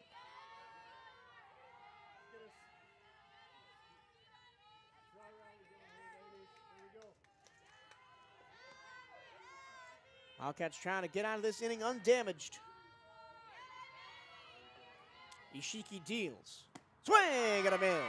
Cutter down and away. And that's the end of the inning. No runs, 1 hit, 1 left for the Bison. And we go to the bottom of the 6th. North Dakota State 7, Bethune-Cookman 1. You're listening to Bethune-Cookman Softball on the CatEye Radio Network and SWAC TV.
23, Asia Gonzalez. Asia Gonzalez leads off the 6th for the Wildcats, down 7-1 here to North Dakota State. Gonzalez struck out twice tonight, swinging to lead off the 2nd and looking to end the 3rd. That stranded the bases loaded for Bethune-Cookman. That one outside, 1-1. That's the biggest kind of what-if moment tonight.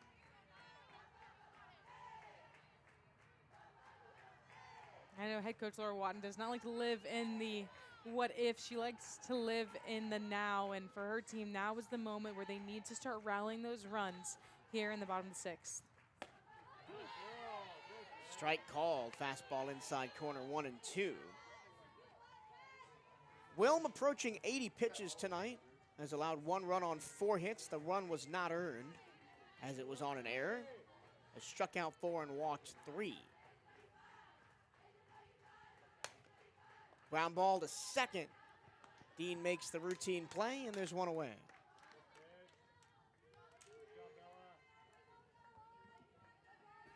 Check 1-2. Now batting first baseman number 4, Queen Tawala. Now here's Queen Tawala, singled her last time up in the 4th. Before that, grounded out to the first baseman unassisted.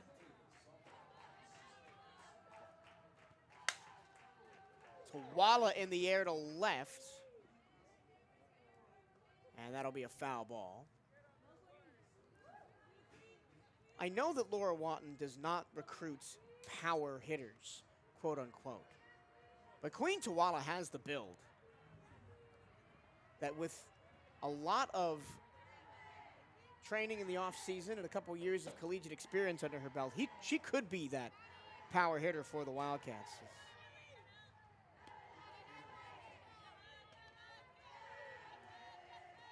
She's now behind 0-1. Ball in the dirt, gets away from the catcher. Nobody on base, so it'll just be a ball. She has the willingness to learn as well. She's a player that's a sponge. She soaks up everything around her and wants to be coached, a coachable kid, and just really energetic as well. You see her always smiling when she is just living her life. She's a ball of energy, lovely to be around, just a truly loving human being, and a firepower on the softball diamond as well. Fouled straight back, and it'll stay a 2-strike count. That last hit that she hit foul, she actually hit the umpire here on this left side, and before she stepped back into the box, she gave him a little thumbs up, making sure that he was good. And of course, she has Jamie Hoover, former Florida Gators standout, in the dugout as her hitting coach. Upstairs, 2-2. And all you need with these young players is just the willingness to want to learn and want to grow as a player. And that's all you can really ask for from a coaching staff. When you bring in these young faces, you just want them to have the openness to learn, grow, know your system, and be the best they can be every day. Check swing. Did she go? No. And the count will run full here. 1 out, bottom 6. Wildcats down 7-1 to North Dakota State.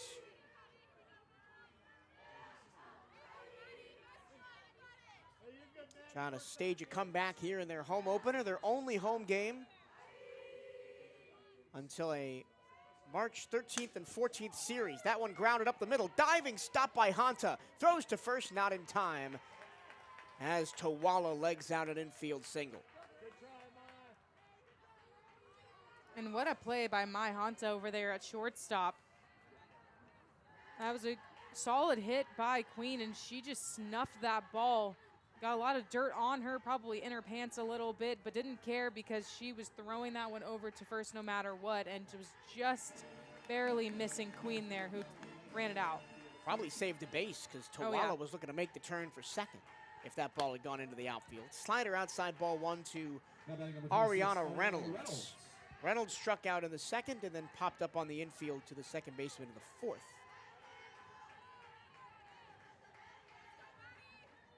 Tawala on first, 1 out, bottom 6, and a 6-run NDSU lead.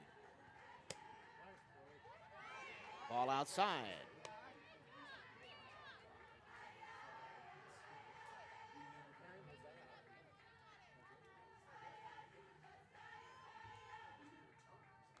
Reynolds picked up 1 hit in opening weekend. Did have the only RBI for the Wildcats in the opening game of the season against Illinois State. Swings and misses to a high fastball.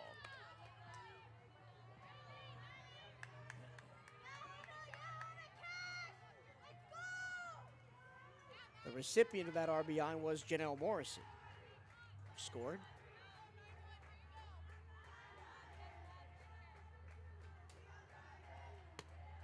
Fastball outside.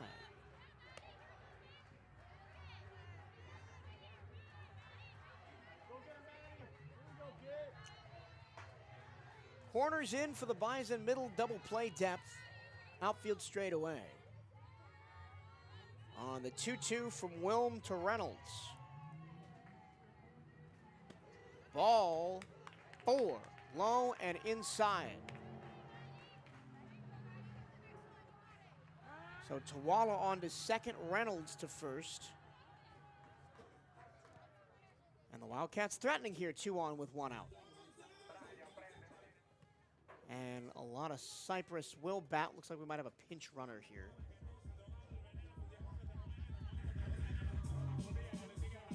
Now batting left fielder number 19, Elena Cypress.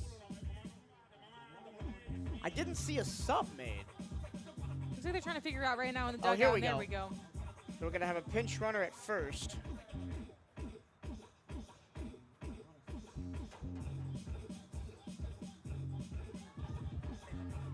Your attention please, pitch running at first base, number 1, Leilani Mayo.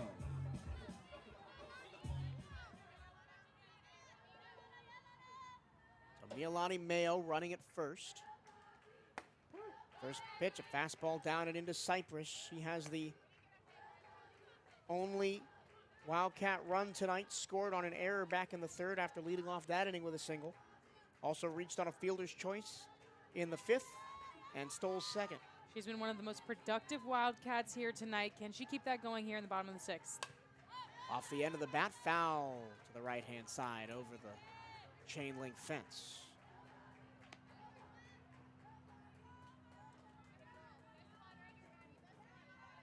Alani Mayo, who's running at first, the freshman from Riverside, California.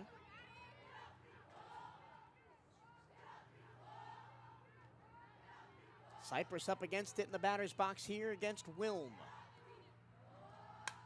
Fouls it straight back I saw you over our flinch. heads. Oh yeah, I saw you that looked flinch. like it was coming right into the press box. Ended up going about 2 feet over our heads. Hey, I respect you didn't move, though. You were going to go down Listen, staring right at that ball. If I move, I'm falling down anyway. That's true. Once again, the 0-2. Swing and a miss. Got her on a change up in the dirt. And there's 2 away. Great pitch there by Wilm in the circle. Just got Cypress on that ball that dipped down at the last second. We will have a pinch hitter here. It will be Molly Blackwood. Pinch hitting for the Wildcats, number 20, Molly Blackwood. Molly Blackwood, last season on a roster stacked with upper class talent. Made a lot of noise as a true freshman.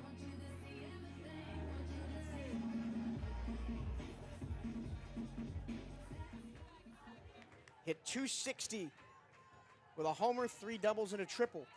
Molly Blackwood in her true freshman season. And she hits one in the air to the right-hand side, moving over Fry. She'll make the catch to end the inning. The Wildcats once again strand 2 as they have left 7 on base tonight. We go to the 7th, 7-1 North Dakota State here on the CatEye Radio Network and SWAC TV.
To the final inning of play here at Sunnyland Park tonight. North Dakota State 7, Bethune-Cookman 1. Wildcats offensively will rue their missed chances, having stranded 7 runners on base, and 4 of those in scoring position. Imi Tohara Ishiki remains on the mound for Bethune-Cookman to face Bella Dean, who leads off the 7th for the Bison. Looking to move to 4-2 on this young 2026 season. First pitch, low, ball 1.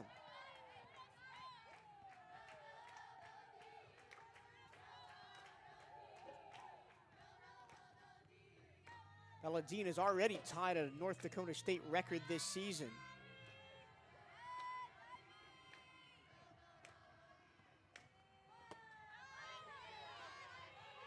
As that one didn't find the zone. That's a great pitch by Imi. I mean, if it missed absolutely barely. Major Gonzalez behind the plate trying to just frame that one up. Bella Dean on a multi-home run game in the first game of the season. As she corks this one down the left field line, it is foul. Almost had another one right there. And she is NDSU's active leader in home runs with 22, so that would have been her 23rd, and just to continue that record for the Bison, Wildcats lucky that one went foul. She now has 3 career multi-home run games, tying her with Logan Moreland and Vanessa Anderson for most all time. As a North Dakota State softball player, that one outside. Make it 3-1. Before this game, she already had 4 home runs, 9 RBIs, and 6 runs scored in such an early season. So it's going to be a bright future and a great season for Bella Dean ahead. 3-1. Line drive foul, third base side, just ahead of that inside fastball. And she may have gotten some help from the park up there in Jacksonville. It is a very hitter-friendly park, short outfield. The wind always blows out towards left, so right-handed hitters get a boost from that, but it's still an impressive feat nonetheless. Absolutely, and she continues to make fantastic contact on the ball. We've just seen it in this at-bat right here. Speaking of the wind, there's been almost no wind out here tonight either way. There's outside on the changeup, ball 4. Leadoff batter aboard for North Dakota State, and it'll be Zoe King. Oh, we're going to have a pinch hitter for North Dakota State.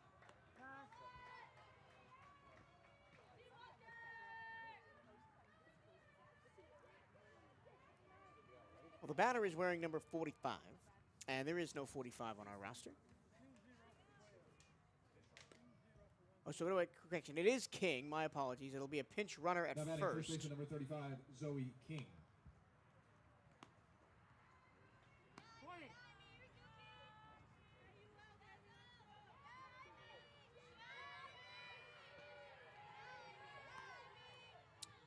King 0 for 2 with a walk. That walk came in the first. Then she's popped out to second and flew out to center.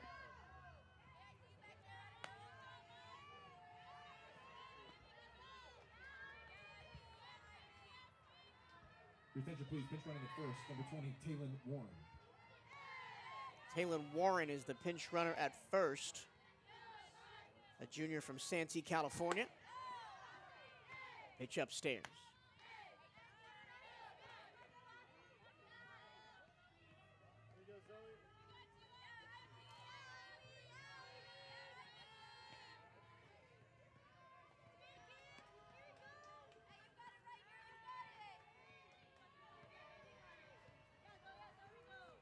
Ishiki deals, fly ball into deep left center, but not deep enough.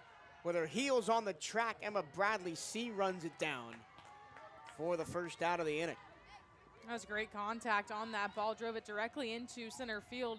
But Emma Bradley C tracked it the entire way through, and like you mentioned, her toes look like they were just on that warning track. Here's Jessica Della Torre, the catcher, has made more of an impact on the game with her glove than her bat. She's 0 for 3, 2 groundouts to second and a fly out to left.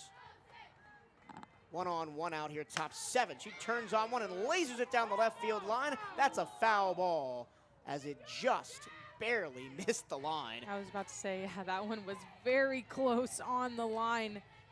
Great view by our umpire, who obviously is right down this line and can see it.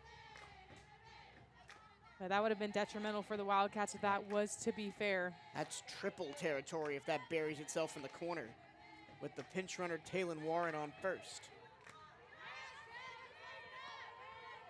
We're starting to see the Bison time up Ishiki here in this inning and make some hard contact. Runner goes, throw down to second. In time, got her. Asia Gonzalez throws out Warren, and there's 2 away. That one again very close at second, but Asia Gonzalez gets the ball out of her glove, fires it perfectly to where Morrissey was placing her glove on the runner. It looks to be very close out there, but obviously the umpire has that best view. Called it out. Outside to De La Torre, but now the bases are clear with 2 down. And that's exactly what the Wildcats need. They need the bases to be clear. Let Amy go to work in the circle. She's so confident when there are no runners on base. 2 outs now in the top of the 7th. Can she get her teammates back to the plate? Up and in, ball 3, count runs full. Hey, win it. Here we go, 6.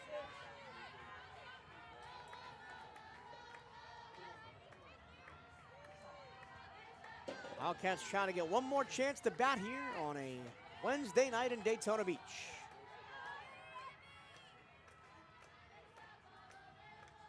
Good. Ball 4 in the dirt.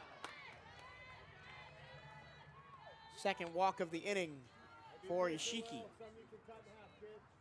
And a quick timeout for Asia Gonzalez to head out there, try and calm a pitcher down, or will we see a new pitcher? We will. It'll be Sofia Viejos Coleman to take the mound, and we'll be right back after this short break here on the CatEye Radio Network and SWAC TV.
It'll be the first appearance in the pitcher's circle for Sophia Coleman this season.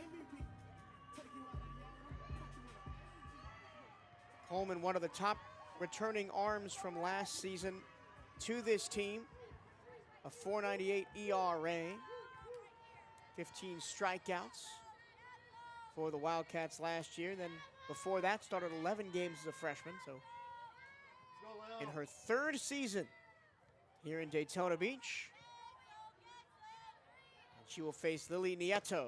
First pitch, a fastball strike outside corner, the left-hand hitter. Nieto singled in the first, came around to score, then grounded out to short and popped out to short.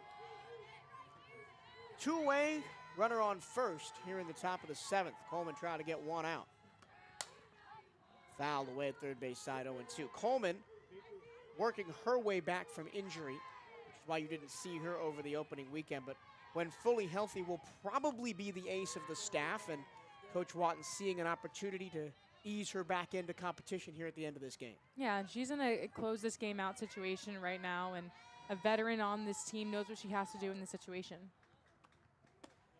Up and in, over-rotated on that one. And it's 1-2.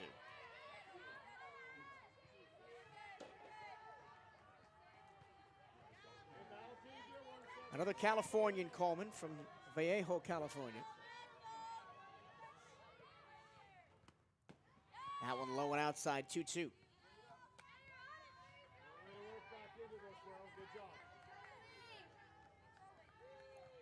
at this point with 2 outs, just got to focus on the batter. Focus on putting it in the strike zone. Here's a pitch. Didn't catch the outside corner with the off speed. Everybody behind her thought that one was going to be called a strike. Asia Gonzalez tried to frame it up, but it was a little bit outside.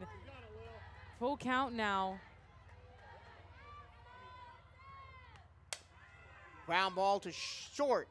They will make the play at second to end the inning. So, no runs, no hits, and 1 left. And we go to the bottom of the 7th. Wildcats down 7-1. Last 3 outs coming here in Daytona Beach. You're listening to the Bethune-Cookman University Softball on the CatEye Radio Network and SWAC TV.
One defensive change for North Dakota State as we go to the bottom of the 7th.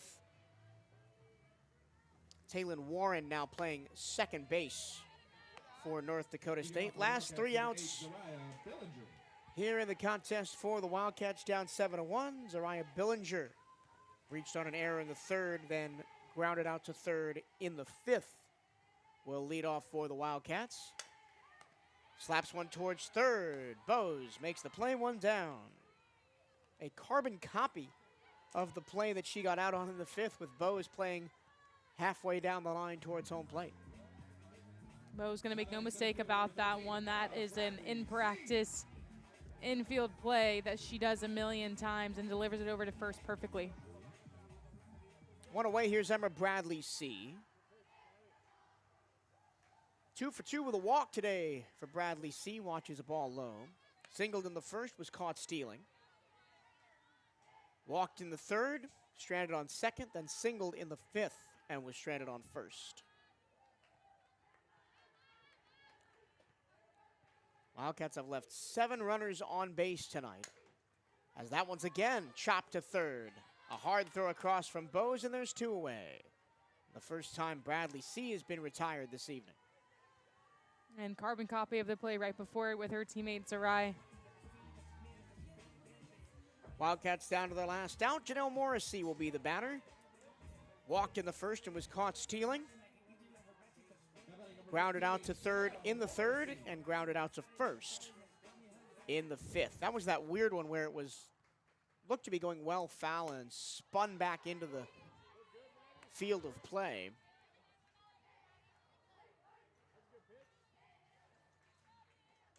Ball outside, 1-0.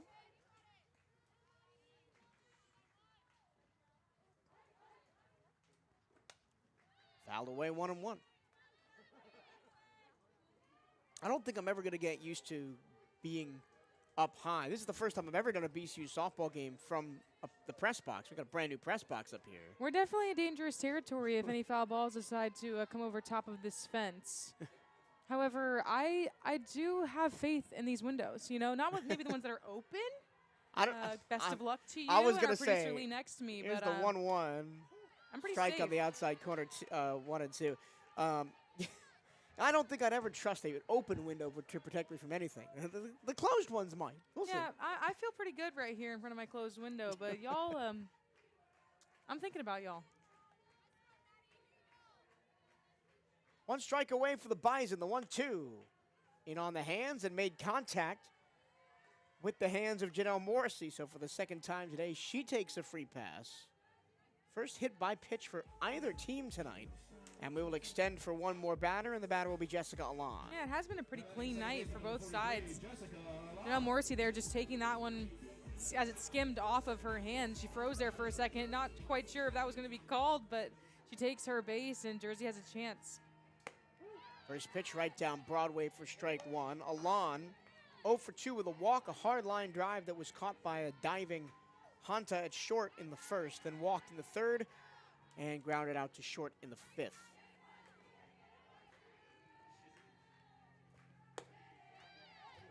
Just a little upstairs and in on that one. 2 outs in the 7th.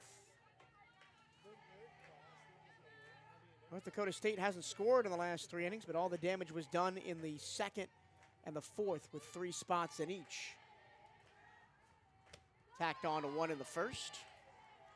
Swing and a miss and a pitch low and outside, and once again the Wildcats are down to their final strike.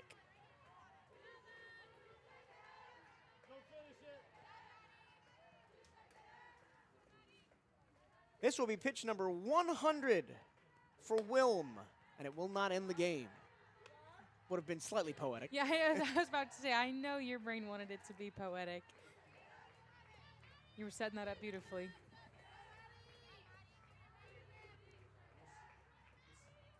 Two the count. Here's the pitch. Swing and a miss. Got her on the change, and North Dakota State wins. Well, it was 101 pitches. And for a complete game for Madison Wilm, she goes 7 full innings, allows 1 run on 5 hits. That run was unearned, strikes out 5, walks 4. The Wildcats combined with Gonzalez, Ishiki, and Coleman to go the distance. Gonzalez allowed all 7 runs on 6 hits. Ishiki very good, threw 54 pitches, 3 1/3 innings. Just 2 hits, no runs, a strikeout and 2 walks. But the damage had already been done by that time, and the Wildcats strand 7 on base, 4 of those in scoring position, and they'll rue their missed chances on offense. Yeah, that's really the difference, is that they left those runners in scoring position and didn't really get anything, an opportunity for them to come around to add any more points to the scoreboard. And credit to South Dakota State, they took advantage of their opportunities early and often, and Madison Wilm in the circle pitched a fantastic game for her team. The Bison go to 4-2. They will continue their season tomorrow night against Stetson. The Wildcats drop to 0-6, and they will head down to Leesburg for their next contest at the Spring Games. They'll play LIU, Southern Miss, Loyola Chicago, St. John's, and then LIU again starting Friday at 3 p.m. For our producer, Lee Gillum, Jade Barquette joining me. My name is Michael Trevino. Thank you so much for joining us tonight on the CatEye Radio Network and SWAC TV. We'll be back on Friday night as BCU baseball opens up their season against Bradley at 7 p.m. We'll talk to you then. Until then, hail Wildcats.